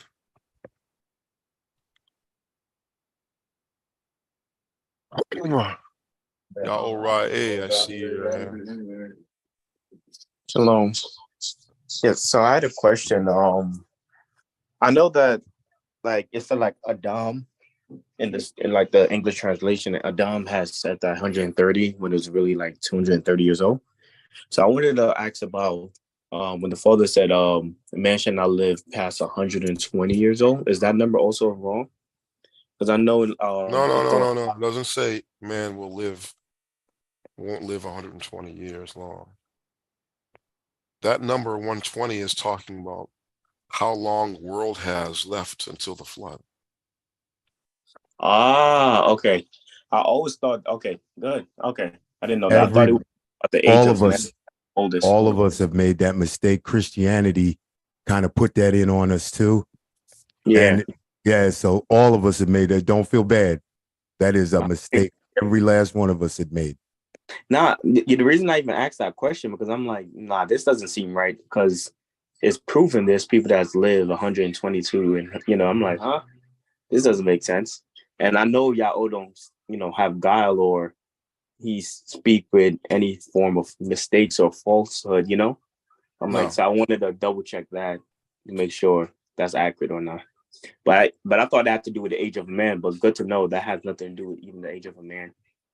It was the years of before the flood. Yeah, so Noah was basically 480 years old when he was told start building that boat.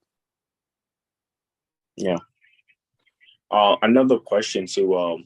In Isaiah, I believe it's like chapter 66. Can you break down that part when it was talking about if a man slew an ox, it's like slewing a man or something like that? Chapter I think it's verse 66. I think it's verse 3, 1 to 3. What book? It's like Yashayahu, Isaiah. Let me double check. Isaiah 66, verse 3. Yeah. He that killed an ox is as if he slew a man.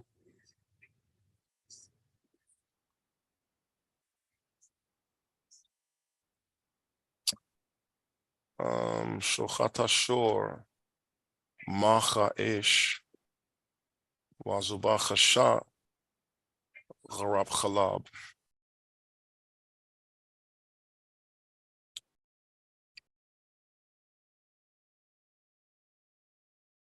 Now, the beginning of the chapter, we have to go back and read it in careful. In verse 1, which has been twisted by the Christians, Cha'amar Ya'o, Hashemeim Chasai, heaven is my throne. Waha'aratz, in the earth, Hadam is the footstool, Ragale of my feet. Eza Beth Ashal, where is the house which Thabano you will build me? Now, Christians think that means that he doesn't want you to build him a house. Like he's talking sarcastically, saying, where's the house that you build me? You can't build me a house. I'm too big. No, he's actually literally asking, where is my house? Because he wants it built. Wa'e, and where za makom manuchate, where is the place of my rest? So all of you have your homes. You've been worried about where you live and making sure you got your place to live. Where's mine? So this doesn't contradict Thor. The Thor commands us to build his sanctuary, build his house. And in verse 1, he's asking for it. Where is it? And this is a future prophecy, am I correct? Yeah, it applies to right now. Like he wants us to build his house. Obviously, he has to give us the resources to do that. But he's not saying here like Christians say, see, he doesn't dwell in temples made with hands. And you got the book of Hebrews doubling down on that, saying he has never dwelt in a temple. And okay, well, what was that all about in the Torah? Well, he's actually talking from within the tabernacle. What was he doing there? So they make this contradiction. They make it look like the Torah is all allegory. It was never really, he never really wanted a tabernacle. He just did that because people were so primitive in their way of thinking that they needed that. That's what the nations were doing. They needed a tabernacle, they needed sacrifices and all that stuff. But he didn't really ever want those things. That's not true. So he's asking verse 1, where is his house? Because he wants it built. Verse 2, it says all these things that my hand Gashata has made. Allah, and they will be all of these. Naam Ya'o, says Ya'o. Alza abet. But to this I will look, to al-ghane, to the afflicted or to the poor, wanacha roch, and to the broken or the spitting of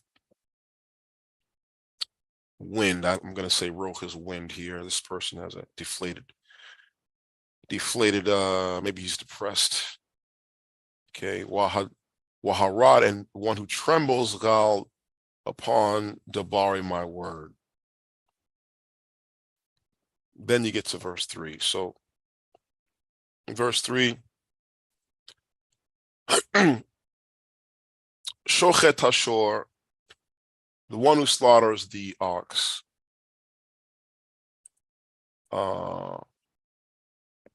Macha, the one who slaughters, or the one who slaughters a man. It doesn't say in the source language as if is as if. And is as if is an addition. So the translation is throwing people off. It doesn't say he that kills an ox is as if he slew a man. What is that? So you're telling me that if I sacrifice unto Yahweh, I'm just as guilty as if I committed murder of a man? But he that sacrificed a lamb as if he cut off a dog's head. So you're telling me the sacrifices of lamb, which is ordered by Torah, is the same as offering a dog's neck, cutting off a dog's neck?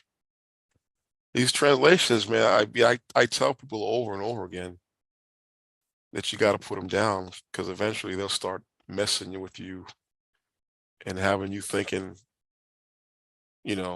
Christianity is where it's at. It's all slanted. It's twisted and designed to push you away from the covenant and push you into the arms of Jesus Christ. Right? And he that offereth an oblation as if he offered swine's blood? What? Does that make any sense? You're ordered to offer an oblation. So that's part of our covenant. So you're telling me now if I do it, it's like I'm offering swine's blood?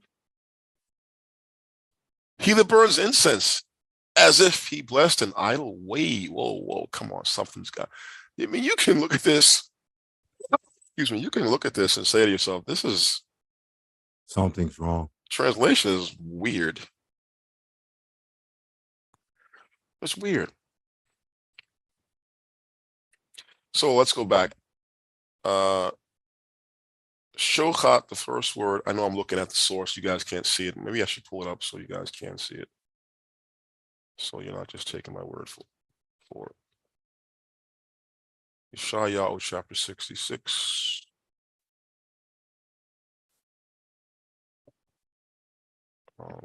Verse 3.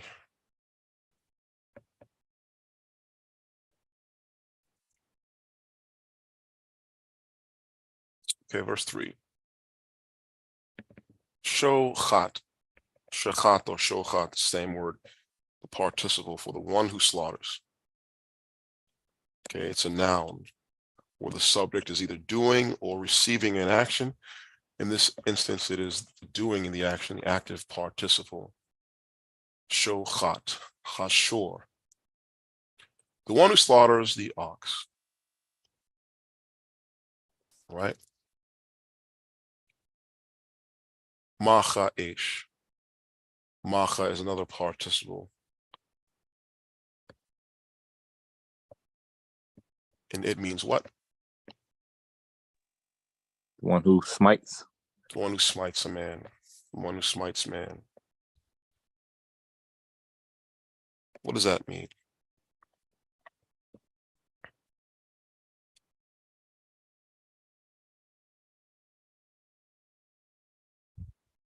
Does it mean that the same one who's coming to offer sacrifices unto Yahweh, you know, slaughtering an ox, is the same one who's killing a man? Exactly. This is how crooked our ways have been before Yahweh. We think we can buy him and play him. You can't do that.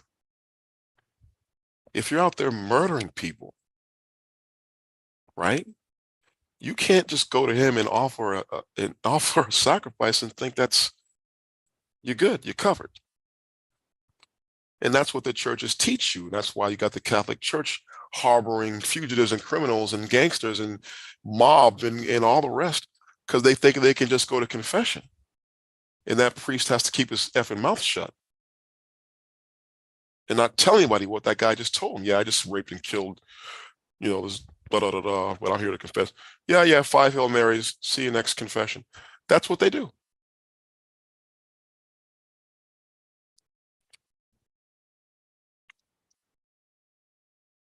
Zobach, Hasha, the one who slaughters or sacrifices a lamb. Gharab Khalab, the one who breaks the neck of a dog.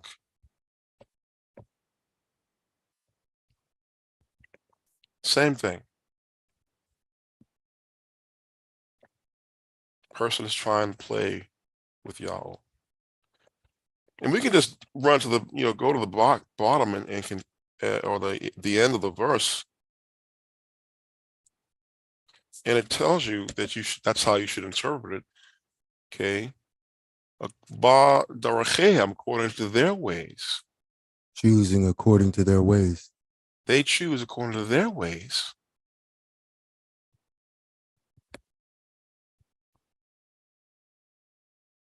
Right? They don't do what delights the soul of Yahweh. They do what delights themselves. They think they can, force him to forgive them. That's all verse 3 is saying. Okay, and he doesn't want those type of people to have anything to do with the construction of his home, his house. Yeah, they're doing both things, the bad thing and trying to do the good thing at the same time. Is that really more like what we're saying? Like they'll be the same persons going to the tabernacle to try to get a sacrifice off, but they're also doing this rotten thing. Yeah, he'll go sacrifice an animal and then go commit And adultery. go right back to his same bullshit. And then go commit adultery and think, okay, I'll just go back to the temple and bring an offering and I'm good. So is that can you say like this even verse, it connects to in chapter 1, when y'all was like, I hate y'all burnt offerings and y'all sacrifices. They're abominable to me. Yeah, because they're not doing it right.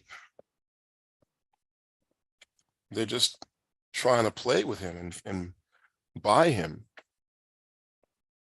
as if he's just up there handcuffed by these laws. I don't care how many laws you think you're keeping if you're breaking laws, right? He's not going to accept your offering. He's not going to accept your sacrifice. He's not going to accept your gifts, your oblations, none of that. Because your heart's not right. And he don't want those people involved. Because he wants a house, he wants a tabernacle, he wants a priesthood, he wants his offerings, but not by you, not by that person. That person's being warned here.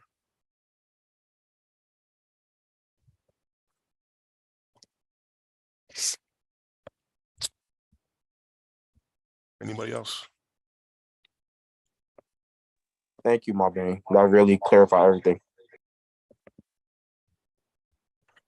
Shalom, my man. I also have a translation question here.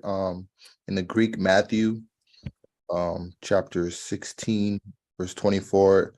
When Yahushua said, well, I don't know if he said it, but it says, if any man will come after me, let him deny himself and take up his cross and follow me. What is he actually saying there?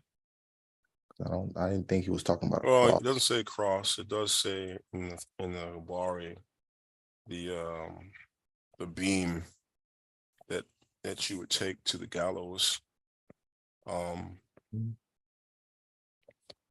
And I mean, we can look at it, and it's simply saying that if you really want to be like him, then you have to, be willing to pay the ultimate sacrifice, which is what he did. You don't orchestrate it, but you simply live a life where you deny yourself things. Okay, so that's why the verse follows, whoever save his life shall lose it, whosoever will lose his life for my sake shall find it. Yeah, I think strip away the fluff and the nostalgia from that, and anytime someone comes to the wilderness, I mean, if they're really sincere about it, they are exchanging one life for another. They're letting go of a life that they had, losing that life for his sake, and they're finding a new one. That's what I was thinking. Right. Some of you are leaving children behind. Well, Yahweh promises that you'll have new children. Some of you are leaving wives, you'll get new wives. You're leaving houses, you'll get new houses. You'll get, you know what I mean? When you make the decision to put the kingdom first, and he replace all those things that you thought were important that you had to leave behind, he brings them back, but in a new meaning, in a more meaningful way. Now the purpose for them is different. Some of us had children that we were never ever going to raise in righteousness because the spouses that we had just weren't down with it. Good luck when they're older. There's your shot. But when they're younger, you don't have the say. And so Yahweh is going to replace that with new children, where you do have a say. So you're saying verse 24 is it's supposed to say a beam, like take up his beam, or? Yeah, the word is beam, not cross. Okay. That's an addition in the Greek. Shalom.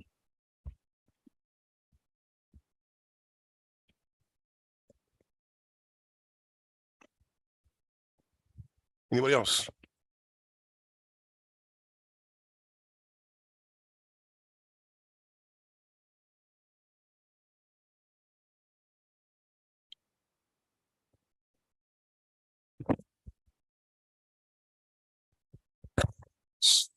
Question in the chat box.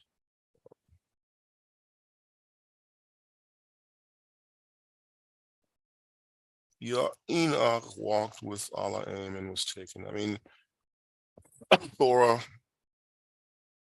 Warren doesn't go into detail, but we can assume that he was taken away from earth and taken into heaven.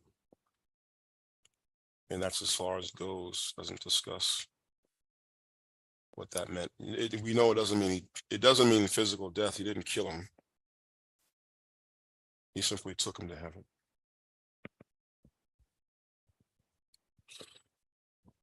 What happens to those who commit suicide?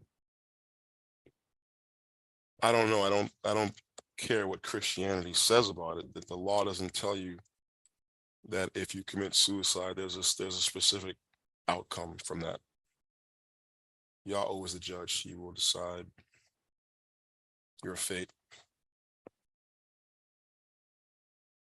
Can you explain Matthew 5:38 and 39? Okay, lots of Matthew questions.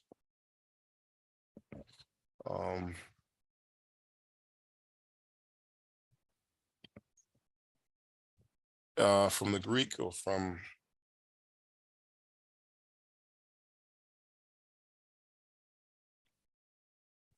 basically he's saying here, you've heard it said eye for eye, tooth for tooth.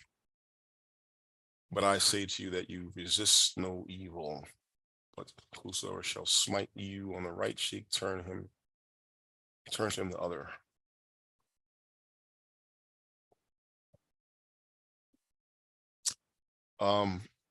This is what he's talking about when the law says to love your neighbor, not hold any grudges against him, so forth. Sometimes you need to allow yourself to be hit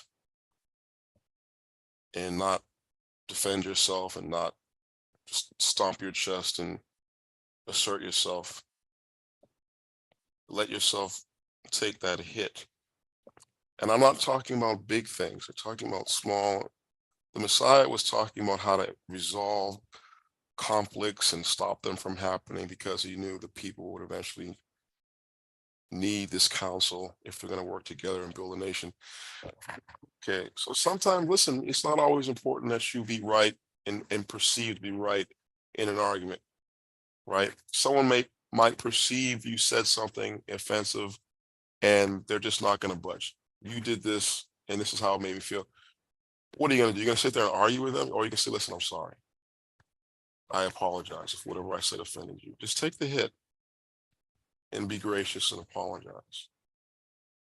Don't just say, no, I didn't do anything wrong. You're wrong. Blah, blah. Don't you call me that.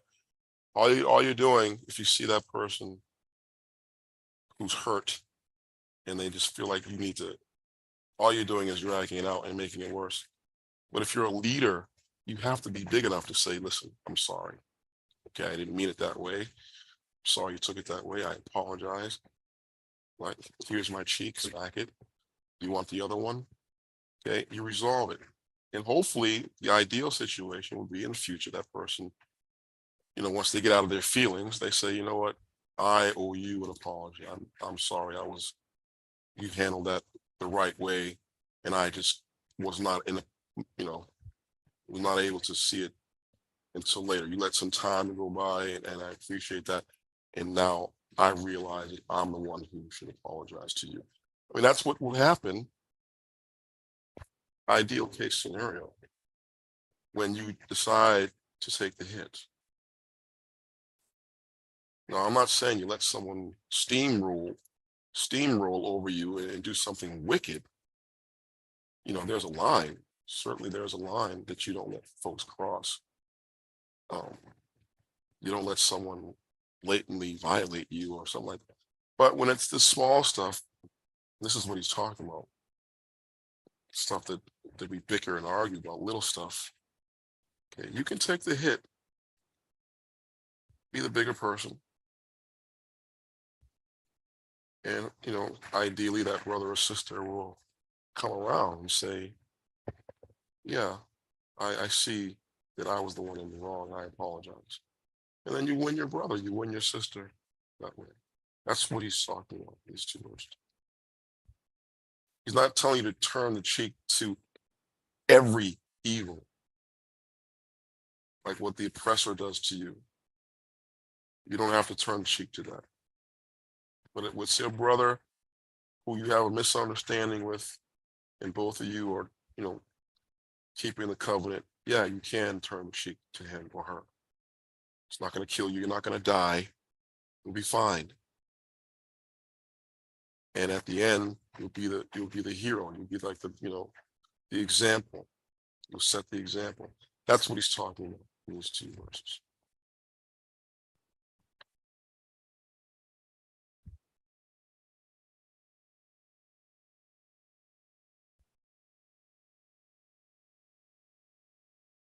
If you're not to hold grudges against each other, should husband hold grudges against his wife? Something's in me right now. No. No. Shouldn't hold a grudge against his wife. But this is a snitch nation. I don't know how many times I got to tell folks that if you don't snitch on your brother, that means you could be allowing somebody to come into my house who's a sinner. And I don't want that. You have to tell on people. That's the law. Thor 3, chapter 5 and 1. You hear something, you see something, you are to report it. But you must be accurate. Don't be making stuff up and be wrong, because then you'll be the one in trouble. But this is a snitch nation. Make no mistake about it. We are to report each other. If we see or hear violations of the law being committed, you are not to keep your mouth shut.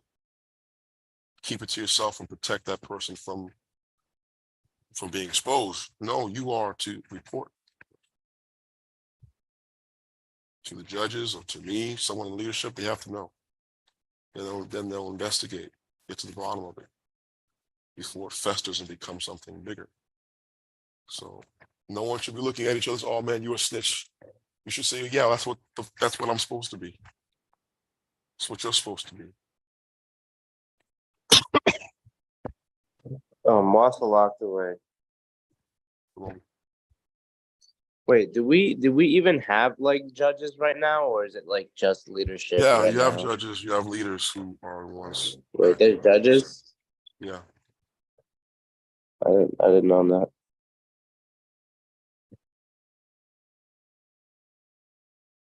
How would you respond to someone asking, what if what your professor knows is the truth, then where is the original manuscript so the professor had to learn from? Or why is he the only one who knows the truth? I get asked this on a basis. I don't understand what people are asking, that if you have to have the original manuscripts to know something is true. This is the 21st century. We don't have the original manuscripts for anything going back to the 15th century. Most of it is all copies of copies of copies of copies. And we're talking about some of the most fundamental documents of history. We don't have the originals. Documents like the Iliad, documents like Homer's history. I'm not Homer, Herodotus's history. Documents like Josephus. We don't have, the closest we have of Josephus' original is the 15th century manuscript. So when people ask that question, they simply are trying to put you in a box that they don't think you can get out of. You don't need the actual original document that Moses wrote to believe that we have an accurate copy of that document. And the manuscripts I have, the manuscripts I use are available to everyone who can read them. Problem is, most folks can't read Hebrew. And so they're asking you for something that even if you gave it to them, they wouldn't be able to read it. Okay, our manuscripts that we use, the Dead Sea Scrolls, the Samaritan Pentateuch, okay, the LXX, and the Masoretic text, we look at all these witnesses to derive the correct manuscript based on the witnesses and how they agree and where they differ. That's how you know the truth. by the number of witnesses. When you have several manuscripts that agree and then one manuscript does not agree, okay, well, you go with the ones that agree, that have the bigger testimony. And that's why our Thor doesn't say that Adam was 130 when he gave birth to his son. It says he was 230, because most of the manuscripts say 230. And only the Masoretic says 130.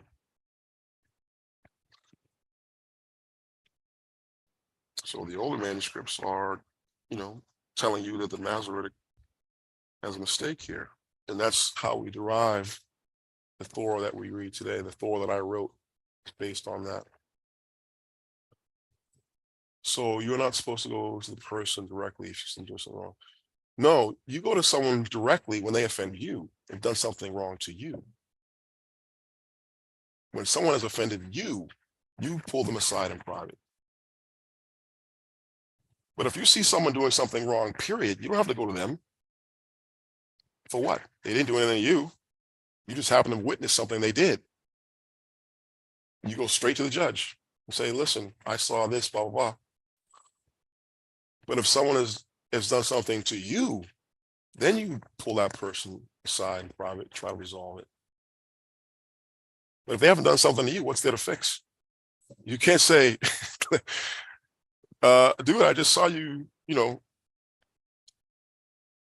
commit adultery, and why don't we come and talk about it, you and me in private? What's that going to resolve?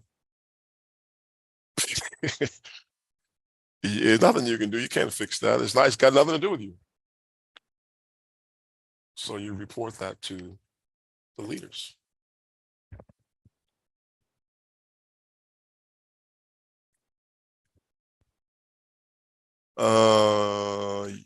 Yao Gamaliel, Manasha. Shalom. Shalom, shalom, Ashpakate, shalom, Maben. So what I wanted to say literally was towards what you were saying in terms of the question that was asked with the manuscripts and your professor. All of us who have been here for quite a while, we are learning the language. Now, the language that we are learning is not a made-up language. And so that if somebody asks you, how are you so sure that what you into is true? I simply say to them, look at the people in Jerusalem right now, the archaeologists. They are pulling up artifacts with the same writing that we are now able to read. And so that it says that we are being guided by Yahweh. Otherwise, we would not have been given this language.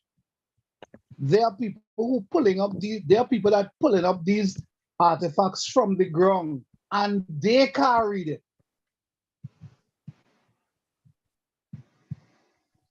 That is basically what I wanted to say. Shalom. Shalom, that's true.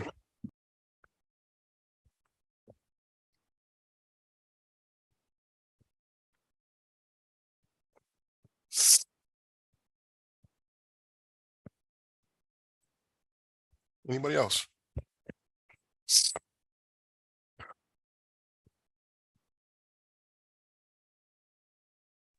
Shalom. I would like to know why Yahweh punished Masha at Meribah when the people was complaining for the lack of water, and Yahweh told them to smite the rock out there, and Masha smote it twice, and then Yahweh told them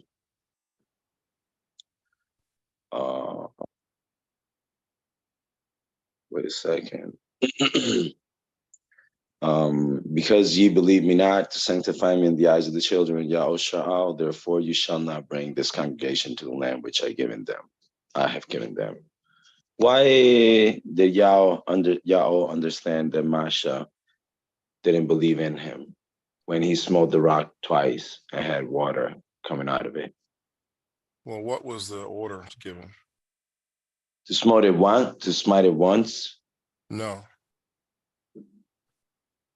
Gather thou the assembly It's together. verse Thor 4, chapter 20, verse 8. Verse 8. And speak ye unto the rock before they speak. To speak to the rock rather than smite it. Right. All right. Shalom.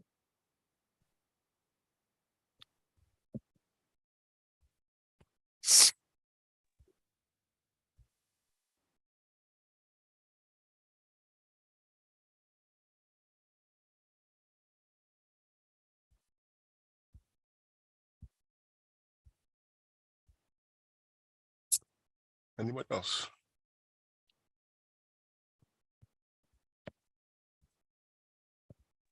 Shalom, Abed. Shalom. What happened to the righteous when they die? Like, do they go behind, like, to a gate in heaven and, you know, get No, fouled? everybody goes to Sheol when they die. Okay, I thought so. Shalom.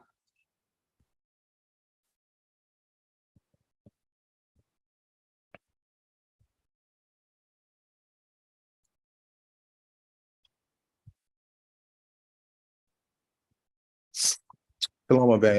I actually have another question about the Ashamara. Where do we get it from? The word, it's in the scripture for how we Yeah, divide watch. time. Yeah, how do we get the how we divide it? How do we there's 18 and then divide it and like the From math. the book of the luminaries, which is so-called First Enoch, 72 to 82. Also in scripture, we see that the days were divided up into different watches. And if you look at the record in Kings, where the king Chazak Ya'o had been sick and he asked for a sign he would get better. And Yeshayahu, the prophet, said, well, what do you want the sign to be? I can make the sun shadow go forward or backward 10 steps on the sundial or the dial of Achaz. And if you look at that and you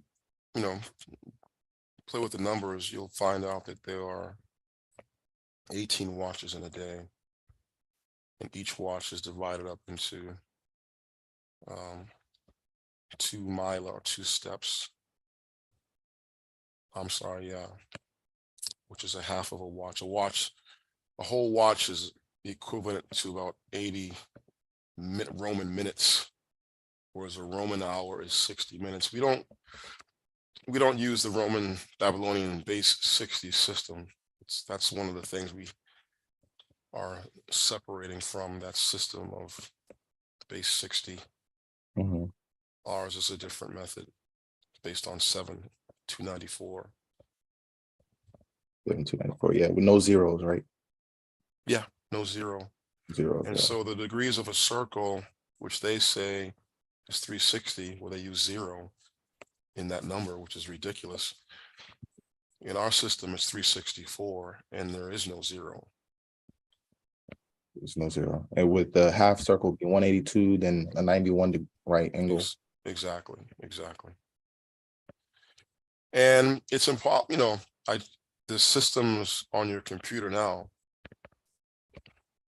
it's impossible to get them to work that way because they're all based on 0. One's 0 being the starting number for all their calculations. So if we came up with a clock, one of our men who's now overseas in the military from the tribe of Manasseh, very smart man, very, very, very intelligent man, came up with an algorithm for a clock. But because we're using Excel and that system uses 0, the clock keeps getting thrown out of sync with what we need. So we have to write a completely new algorithm that does not use 0 to get our clock to work correctly. Yeah, I've seen something about that. Yeah.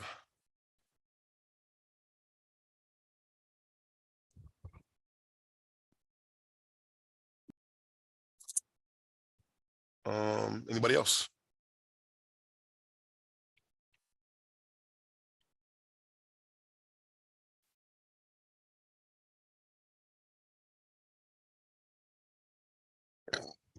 If fire is forbidden on Shabbat, how were Ya'Osher able to see at night or keep warm?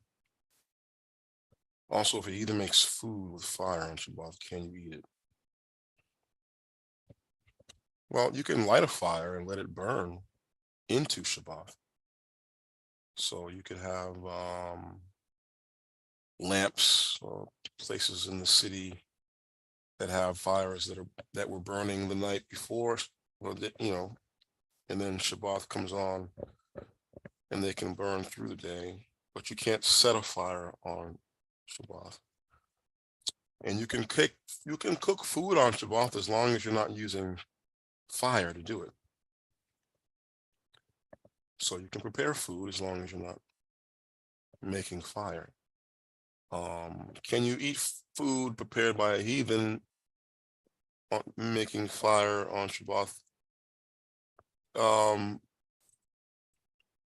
For right now, I'm going to say that that's not a violation, but when we are on our land or when we are just dealing with each other, of course, we wouldn't do that. We wouldn't have one of our own prepare food with fire on Shabbat and eat it. But since it is allowed for us to buy food from the heathen, we can't go behind the kitchen and say, okay, you have to keep all of our rules when you make food. Hey, Shalom, Abin. Shalom. The question keeps coming up about the smoking of cigarettes. Now, in order to light a cigarette, you'd have to have a fire lit. Can somebody have a heathen light their cigarette for them and then they turn around and smoke it on Shabbat day? No, I don't like playing those games. Thank you. You're smoking a cigarette. You're actually stoking a flame. You're making fire. I don't smoke, so I don't have this issue. But I still don't think you should be smoking on Shabbat. You're actually fostering flames. Yeah, because I was going to say every time you inhale, you're actually stoking that fire. Yeah. And so, it's just as if you're sitting there fanning a fire at a campsite on Shabbat and trying to make it burn hotter or whatever. Stay lit. Yeah. Yeah. So otherwise you wouldn't even take a pull off the cigarette. The cigarette will automatically go out. So it's you that's keeping it going. So I just wanted to get clarity on that issue because that issue has come up. Yeah, if it were up to me, none of us would be smoking ever. And surely not on Shabbat day. Absolutely not on Shabbat. Khan. So that may be something we have to discuss at a later date. Yeah. I have it's a moral issue with tobacco companies that we created through slavery, and now we're letting them kill us and take our money at the same time. Take our money at the same time. I have a problem with that. I have a huge problem with that. Shalom. That's me. Anybody else?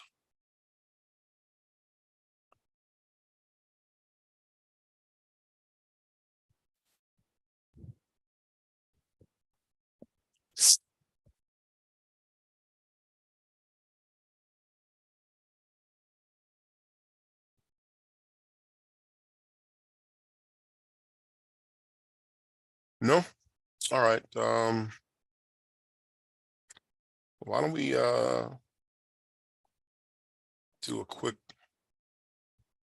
run through of Daniel 2, the vision of Daniel 2, and the dream of Nebuchadnezzar.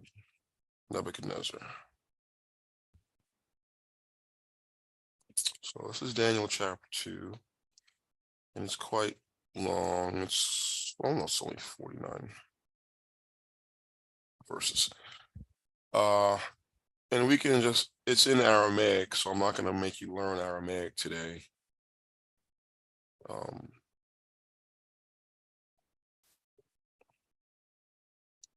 So we'll just look at the English translation.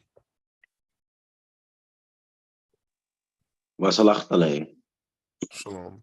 In our Torah, the dream of Nebuchadnezzar is in Aramaic. Chapter 2. Is it chapter 2? No, it's chapter 3 that begins in the Aramaic. Daniel chapter, the book of Daniel has parts of it that are in Aramaic and parts of it that are, and in chapter 2, I think it's from not the beginning verse, but verses, where does it begin? Verse, I think it's verse 6, where the Aramaic begins in that chapter. So I'm not going to force you to learn Aramaic today, but we can do it some other time. So chapter 2, verse 1, who can read for us verses 1 to 3?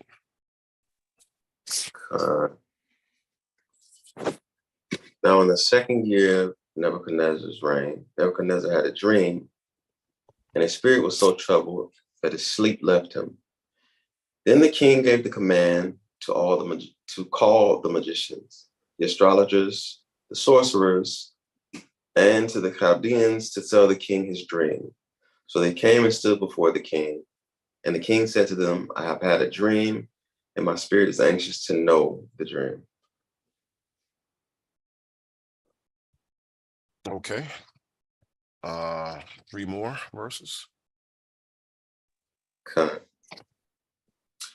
Then the Chaldeans spoke to the king in Aramaic, O king, live forever. Tell your servants the dream, and we will give the interpretation.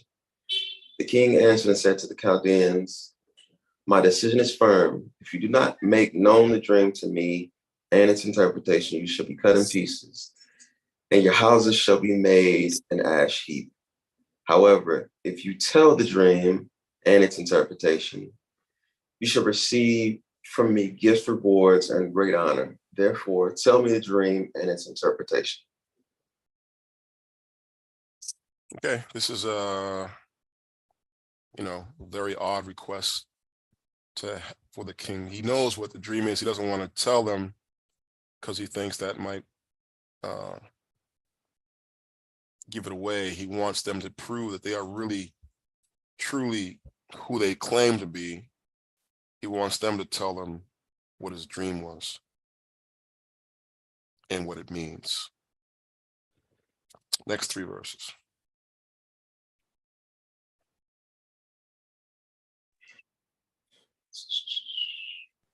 They answered again and said, let the king tell his servants the dream, and we will give its interpretation. The king answered and said, I know for certain that you would gain time because you see that my decision is firm.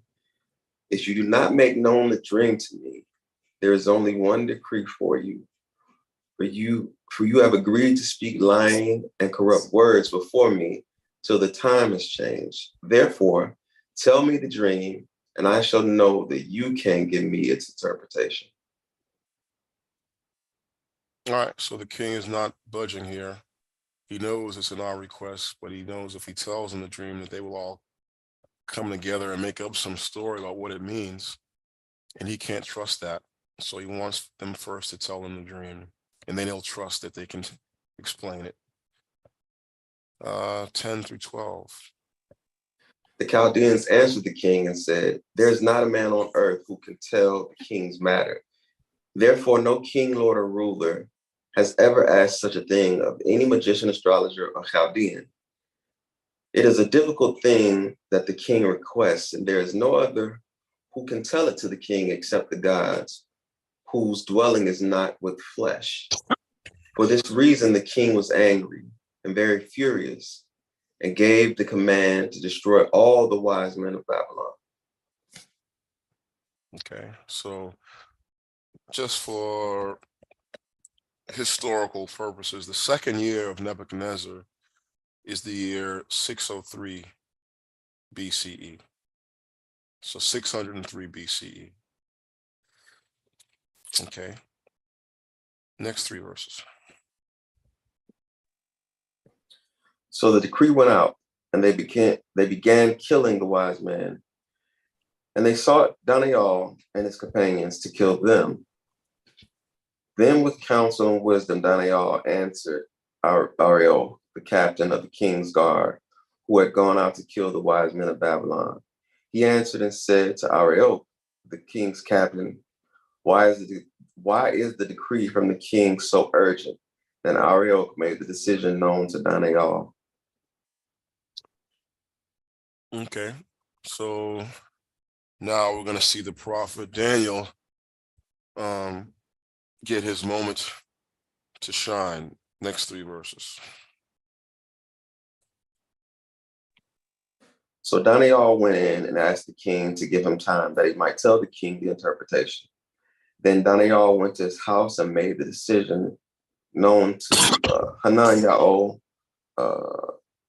Mishael, and Azariah, his companions, that they may seek mercies from the Elohim of Shemaim concerning this secret, so that Daniel and his companions might not perish with the rest of the wise men of Babylon. So, and now verse 19, the dream and the secret is revealed. 1921. Then the secret was revealed to Daniel in a night vision. So Daniel blessed the Elohim of Shemaim. Daniel answered and said, blessed be the name of Elohim forever and ever, for his wisdom and his might are his. And he changes the times and seasons. He removes kings and raises up kings. He gives wisdom to the wise and knowledge to those who have the understanding. Come on. So, if you believe the story, it is possible for someone to have a dream, not tell you what it is, but you ask Yahweh, and Yahweh will tell you what it was. What I love about this story is that this is a heathen king having a dream. He doesn't know what the hell it means. And I don't think if he told his men that they would have known what the hell it means. Because the dream came from Yahweh, and Yahweh only deals with who when it comes to revealing secrets? Us. Us. That's what the scripture says. You can't go find a heathen prophet. You have to be of the bloodline. You have to be of the bloodline of Yahweh. And that's what Daniel was, the right man at the right time. Next 3 verses. He reveals deep and secret things. He knows what is in the darkness, and light dwells with him. I thank you and praise you, O Elohim of my fathers. You have given me wisdom and might, and have now made known to me what we asked of you. For you have made known to us the king's demand. Therefore Daniel went to Ariel, whom the king had appointed to destroy all the wise men of Babylon. He went and said thus to him, do not destroy the wise men of Babylon. Take me before the king, and I will tell the king the interpretation. Okay, so now Daniel is about to appear before the king. And this is clutch right here, man. If you're wrong, you die. And, it's frightening that Yahweh puts you sometimes in that situation where, your neck is on the line and you don't know what you believe, but you don't know. And now you're being, put on stage here for everyone to see if you really know what you're talking about. And will Yahweh let you fall on your face, or will he confirm you? And if you are a righteous man keeping the commandments, right? And you know your heart is innocent and pure before him, right? You're not thinking to yourself, oh shit, what if I'm wrong? Right? But if you know you're not righteous and you know you got stuff that you have in your closet you're not dealt with, right? You're not going to be able to get up on that stage. You're just not. So here we see the character of this man. This man asked Yahweh for the interpretation. It came, and now he is boldly, without hesitation, going to the gauntlet, putting his neck on the line, gauntlet, and let that gauntlet fall if he's wrong. But he knows he's not wrong. Next 3 verses. Then Ariel quickly brought Daniel before the king and said thus to him, I found a man of the captives of Yahudah who will make known to the king the interpretation. The king answered and said to Daniel, whose name was Belteshazzar, are you able to make known to me the dream which I have seen and its interpretation? And Daniel answered in the presence of the king and said, the secret which the king has demanded, the wise men, astrologers, magicians, and soothsayers cannot declare to the king. Okay, keep going. But there is an Alaam and Shemaim who reveals secrets, and he has made known to the king Nebuchadnezzar what will be in the latter days. Excuse me. Your dream and the visions of your head upon your bed were these. As for you, O king, thoughts came to your mind while on your bed about what will come to pass after this. And he who reveals secrets has been made known to you what will be. But as for me, the secret has not been revealed to me because I have more wisdom than anyone living. But for our sakes, who make known the interpretation to the king, and that you may know the thoughts of your heart. Come on. So here we go. Verse 31 and 32. You, O king, were watching, and behold, a great image.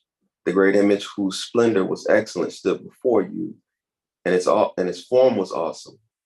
The image's head, was of fine gold, its chest and its arms of silver, its belly and thighs of bronze. Okay, and 33. Its legs of iron, its feet partly of iron and partly of clay. Okay, so that's the image. The king dreamed he saw a majestic statue of a man. Okay, the head of the statue was gold. Then the chest and arms were made of silver. The belly and the thighs were made of copper, a stronger but less expensive metal.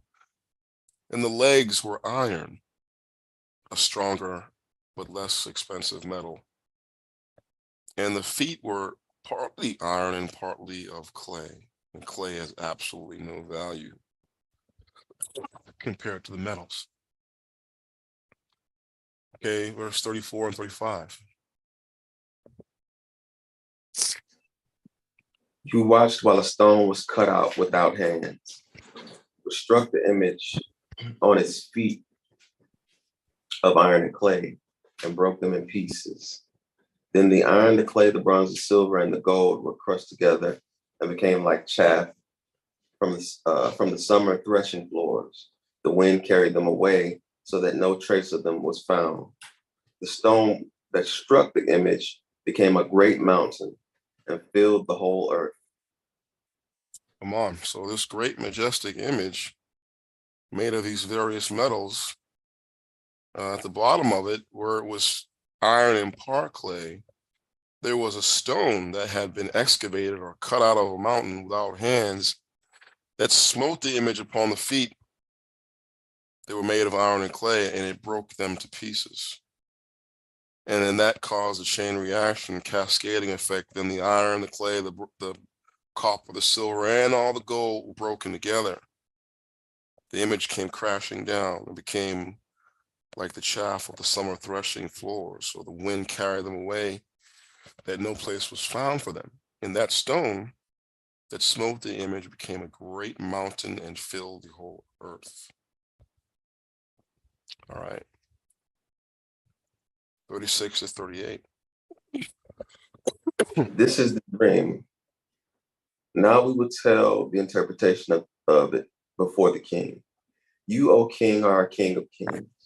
For the Allah Aim of Shemaim is giving you a kingdom, power, strength, and glory. And wherever the children of men dwell, or the beasts of the field and the birds of Shemaim, he has given them into your hand, and has made you ruler over them all. You are this head of gold. All right, so the head of gold now has been identified as King Nebuchadnezzar.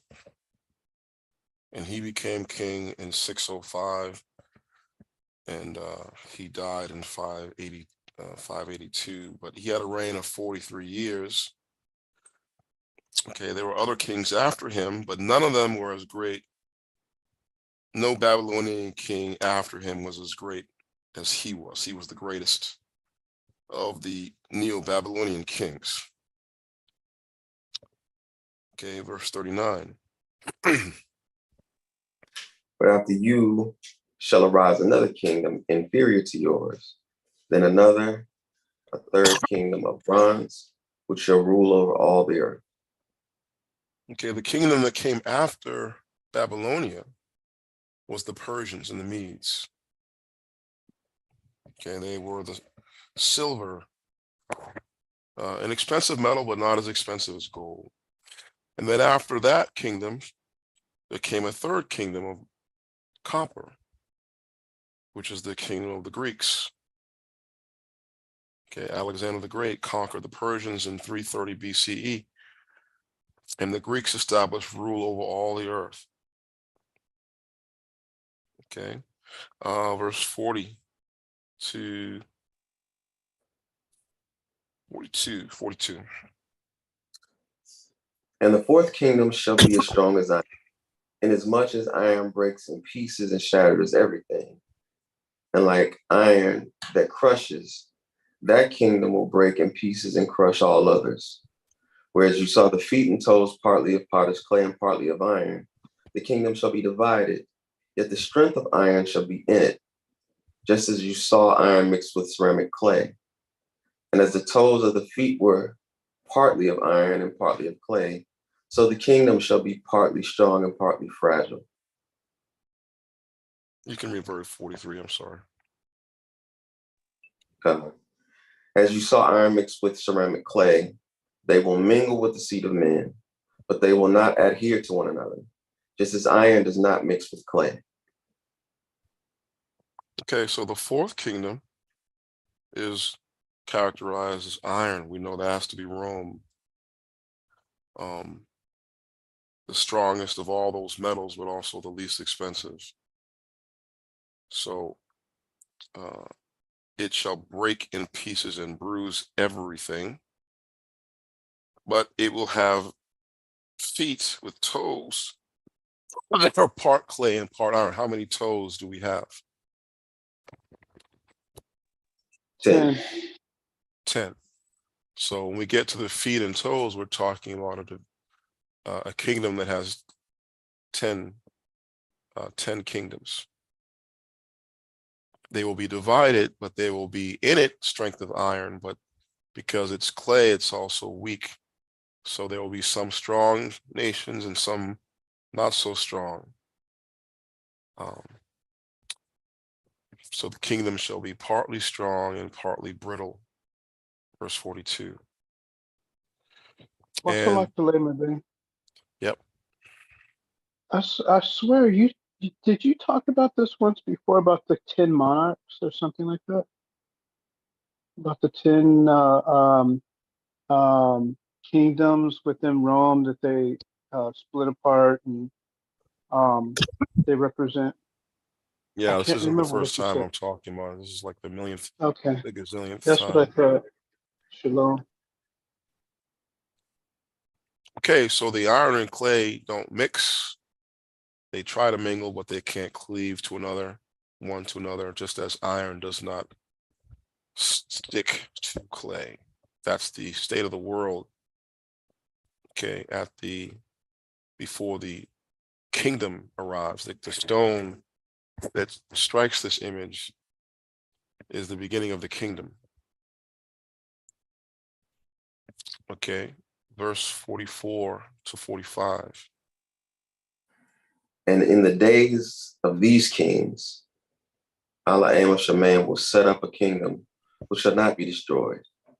And the kingdom shall not be left to other people. It shall break in pieces and consume all these kingdoms, and it shall stand forever. Inasmuch as you saw that the stone was cut out of the mountain without hands, and that it broke into pieces the iron, bronze, clay, silver, and the gold, the great Allah has made known to the king what will come to pass after this. The dream is certain, and its interpretation is sure. Come on. So here on my screen, you can see an artistic rendering of what the image could have looked like in his dream. It doesn't have to be exact, but the golden head is the Babylonian Empire, which lasted from 605 to 539, into the Persian conquest. Okay, the silver is the Persian Empire, which lasted from 539 to 331 or 330 BCE, until Alexander the Great conquered Persian Empire. Then the belly and the thighs of copper, that's the Greek Empire from 331 to 36 BCE. And then the iron legs begin, for us anyway. Someone would say, well, Augustus Caesar was the first emperor of Rome, and that was 30 BC, but really we can go back 6 more years for when it became an issue for us. That's when the Romans interfered and put a Herodian on the throne of our kingdom in 36 BC. That's when we began to feel the iron. And then what happened in the 1st century BC and this 1st century CE is that Rome became this, worldwide empire, dominated kingdoms, but eventually it split when Constantine established his capital in Constantinople. And Rome became a Christian empire, 313 CE. And then at that point, you had 2 halves. You had the right leg and the left leg. You had the Eastern Holy Roman Empire and the Western Roman Empire. And the Western half was sacked by the barbarians in 476 CE. And what came out of that was different European countries. And then the Eastern half lasted until 1453 CE, when the Turks finally brought down the Byzantine Empire. But what came out of all that history was that Rome never really fell. It kind of just changed clothes over time. And what survived was these feet of iron and clay, and that's the modern European nation states. And most of them threw off their monarchies. They used to be nothing but monarchies in Europe, but eventually most of them got rid of their monarchies and became republics, and now there's only 10 of them left. There's only 10 today, monarchies that have its roots in the Roman Empire. That's the United Kingdom, Spain, Monaco, Norway, Sweden, Netherlands, Liechtenstein, Belgium, Denmark, and Luxembourg. These are the only 10 hereditary monarchies of Christendom that have survived the history of the Roman Empire. The scripture says, in the days of these 10 toes, in their days, that's when Yah will begin to set up a kingdom that will never be destroyed. And the stone that strikes the image on the feet, it says it was cut out of a mountain without hands, which means it was extracted, it was excavated from another kingdom, right? What the image doesn't show you is that from these 10 kingdoms, there sprang another one. And we don't get into that until chapter 7 and 8 of the book of Daniel. But there was another kingdom that sprang out of these 10. And that little kingdom is now the dominant kingdom.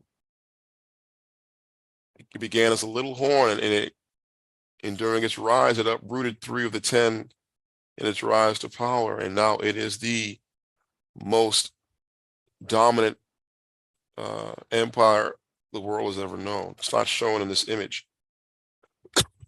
That's the mountain out of which the little stone was carved. And what am I saying? I'm saying that United States of America is that extra kingdom that sprang out of these 10.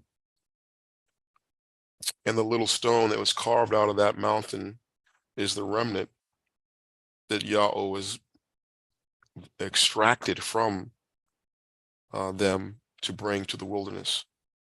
And by bringing that little stone to the wilderness, it is a strike against the 10 toes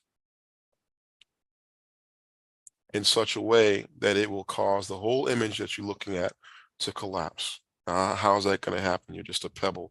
How do you bring down this giant mountain, this giant image? Because Yahweh is going to grow that pebble, is going to make that stone fill the whole world. But in the beginning, all it needs to be is a stone to strike the image where it's most weakest, at the feet where it's brittle, made with iron and clay. And that's enough. That'll be enough to cause the chain reaction to bring the image down. Now, what does that translate to in practical terms?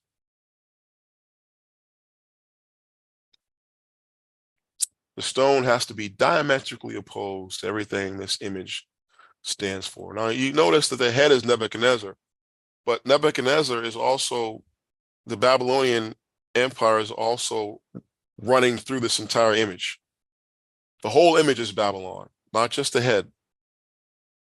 Because the Persians just became the new kings of Babylon. They didn't destroy it. The Greeks became the new kings of Babylon. They didn't destroy it. The Romans became the new kings of Babylon. They didn't destroy it.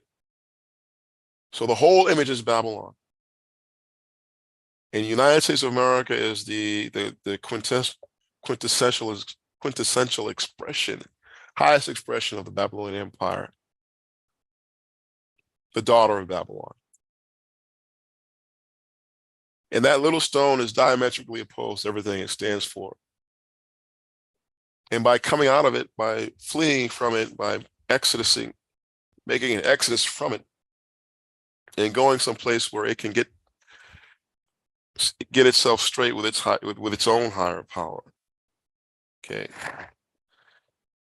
That is going to send shock waves that cause this image to collapse. Why?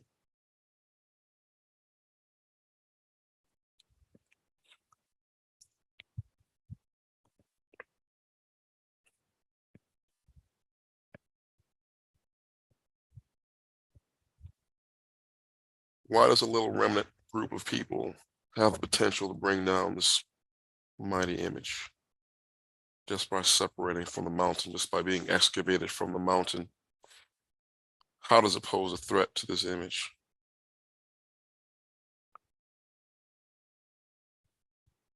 Because the image is brittle at the toes and feet. Yeah. So the image represents the culture, the language, the lifestyle, everything that we've been raised to believe and believe is true and aspire to. Now you're being excavated from that, set apart from that, and you're being told to do stuff completely different. You're not going to speak the language of this image anymore. You have your own language. You're not even going to tell time the same way. You got your own way of telling time. Everything you do is diametrically opposed to this image and what it stands for.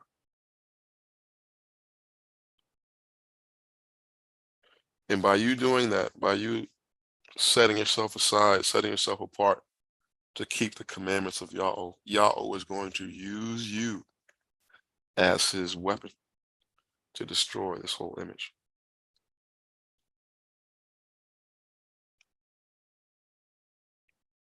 You become his battle axe that brings this image down. And then you take over as the masters of the world, and your kingdom fills the world, fills the whole earth. Now, I remember when I was in college, we had a ministry on campus. I guess what's called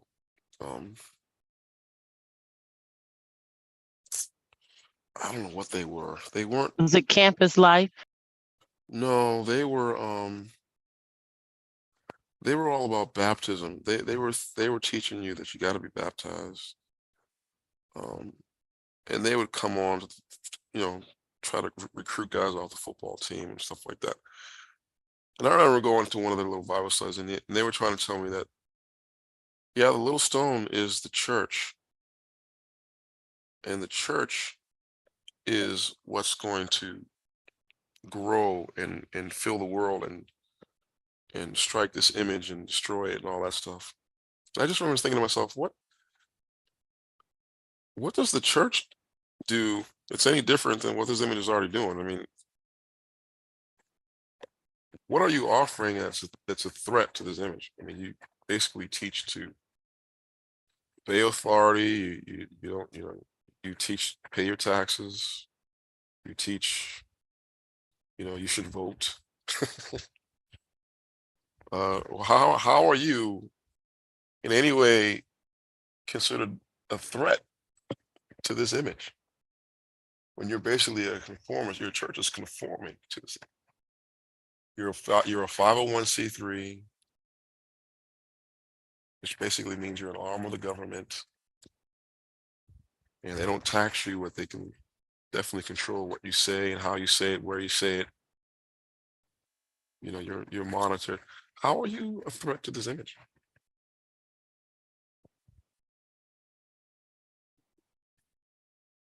I mean, what group in the world, if not us, who is a threat to this image? They're not threats.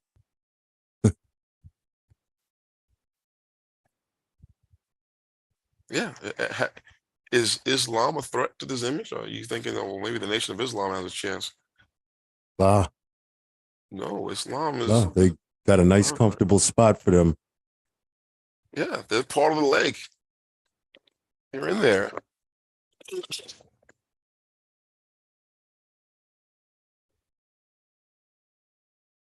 Islam is just an extension of the Catholic Church.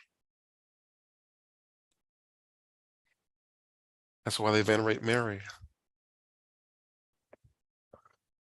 I mean, so who else? What other group?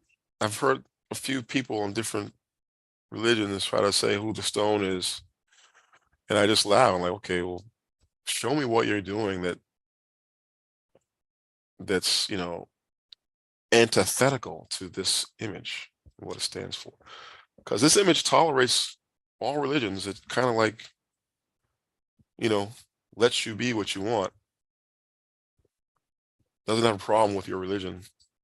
So what do you do, or what is your faith, your religion doing that's going to destroy it?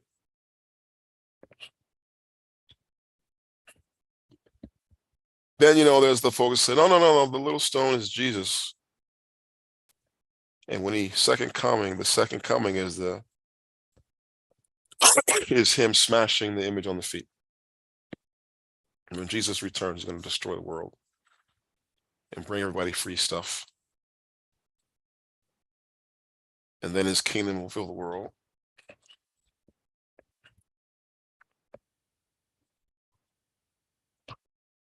Well, what's the problem with that? That, you know, it's the second coming of Jesus.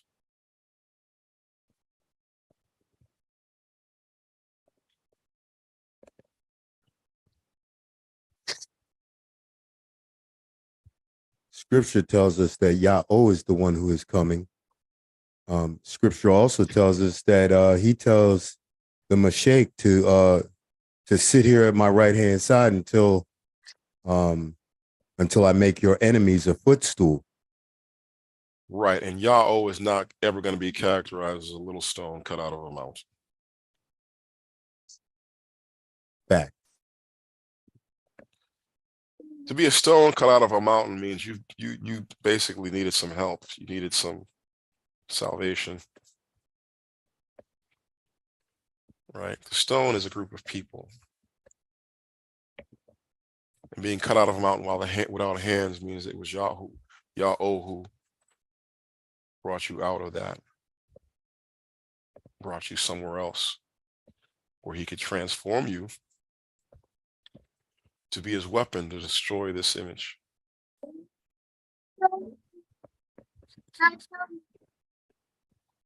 And that's the significance of our movement, even though our numbers are small. What we are doing, you know, the goal, not the goals, but the objectives that we've been given to achieve, that's what makes us a threat to this image.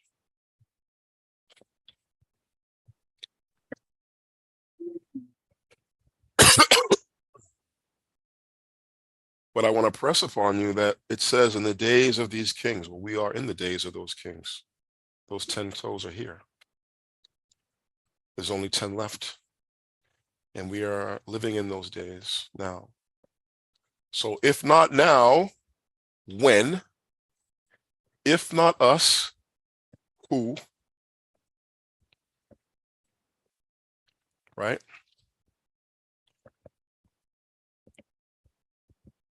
The people who don't want to believe scripture, they really don't look at it carefully before they dismiss it.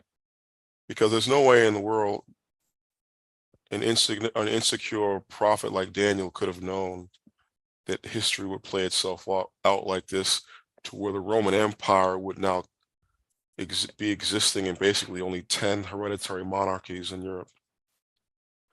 And he called it exactly the way it happened.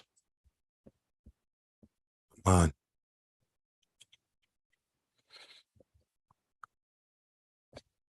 Yakar Yahweh has his hand up, my man.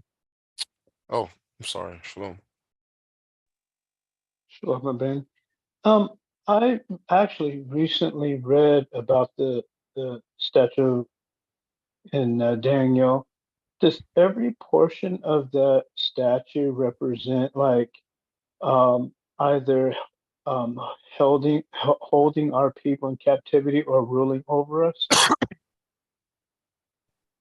No. Okay.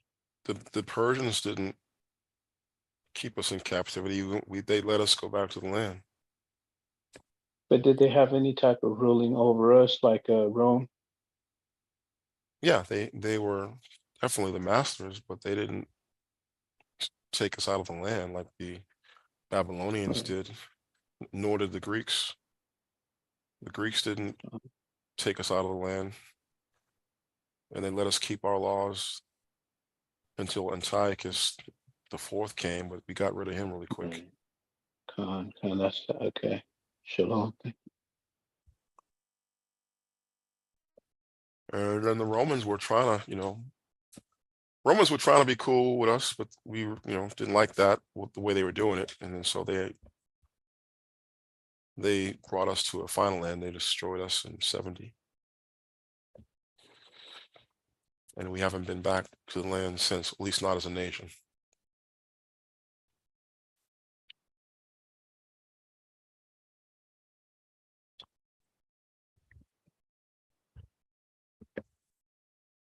But, you want proof of the scriptures and them being divine. Here it is. You want proof that Yahweh does speak through prophets. Here it is.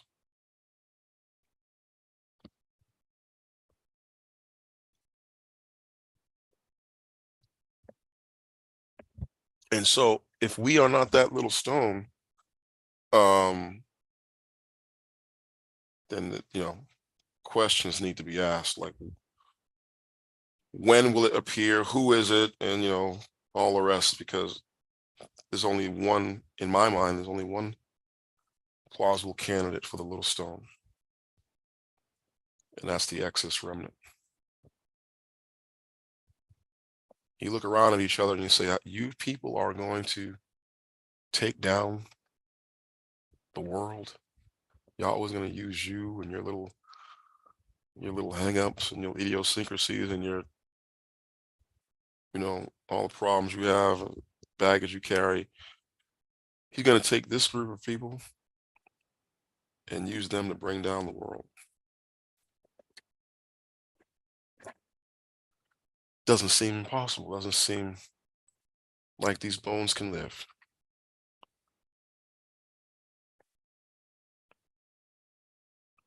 But it is.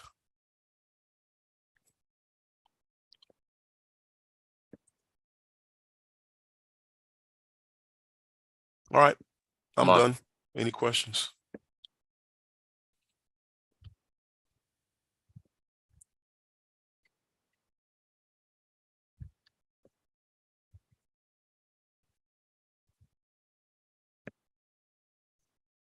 No questions?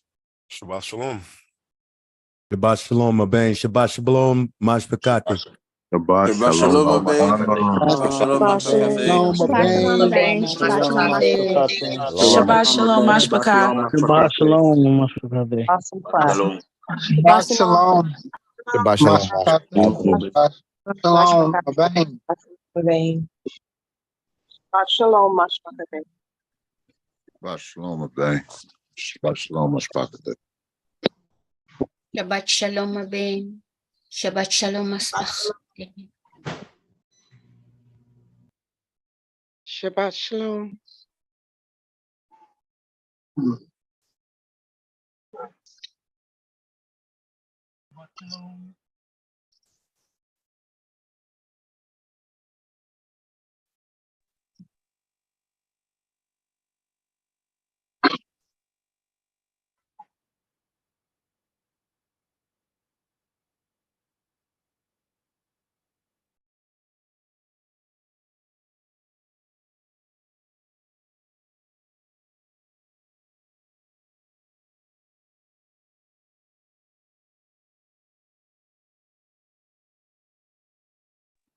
Shabbat shalom. Shabbat shalom, Mashpaka, Wamabe.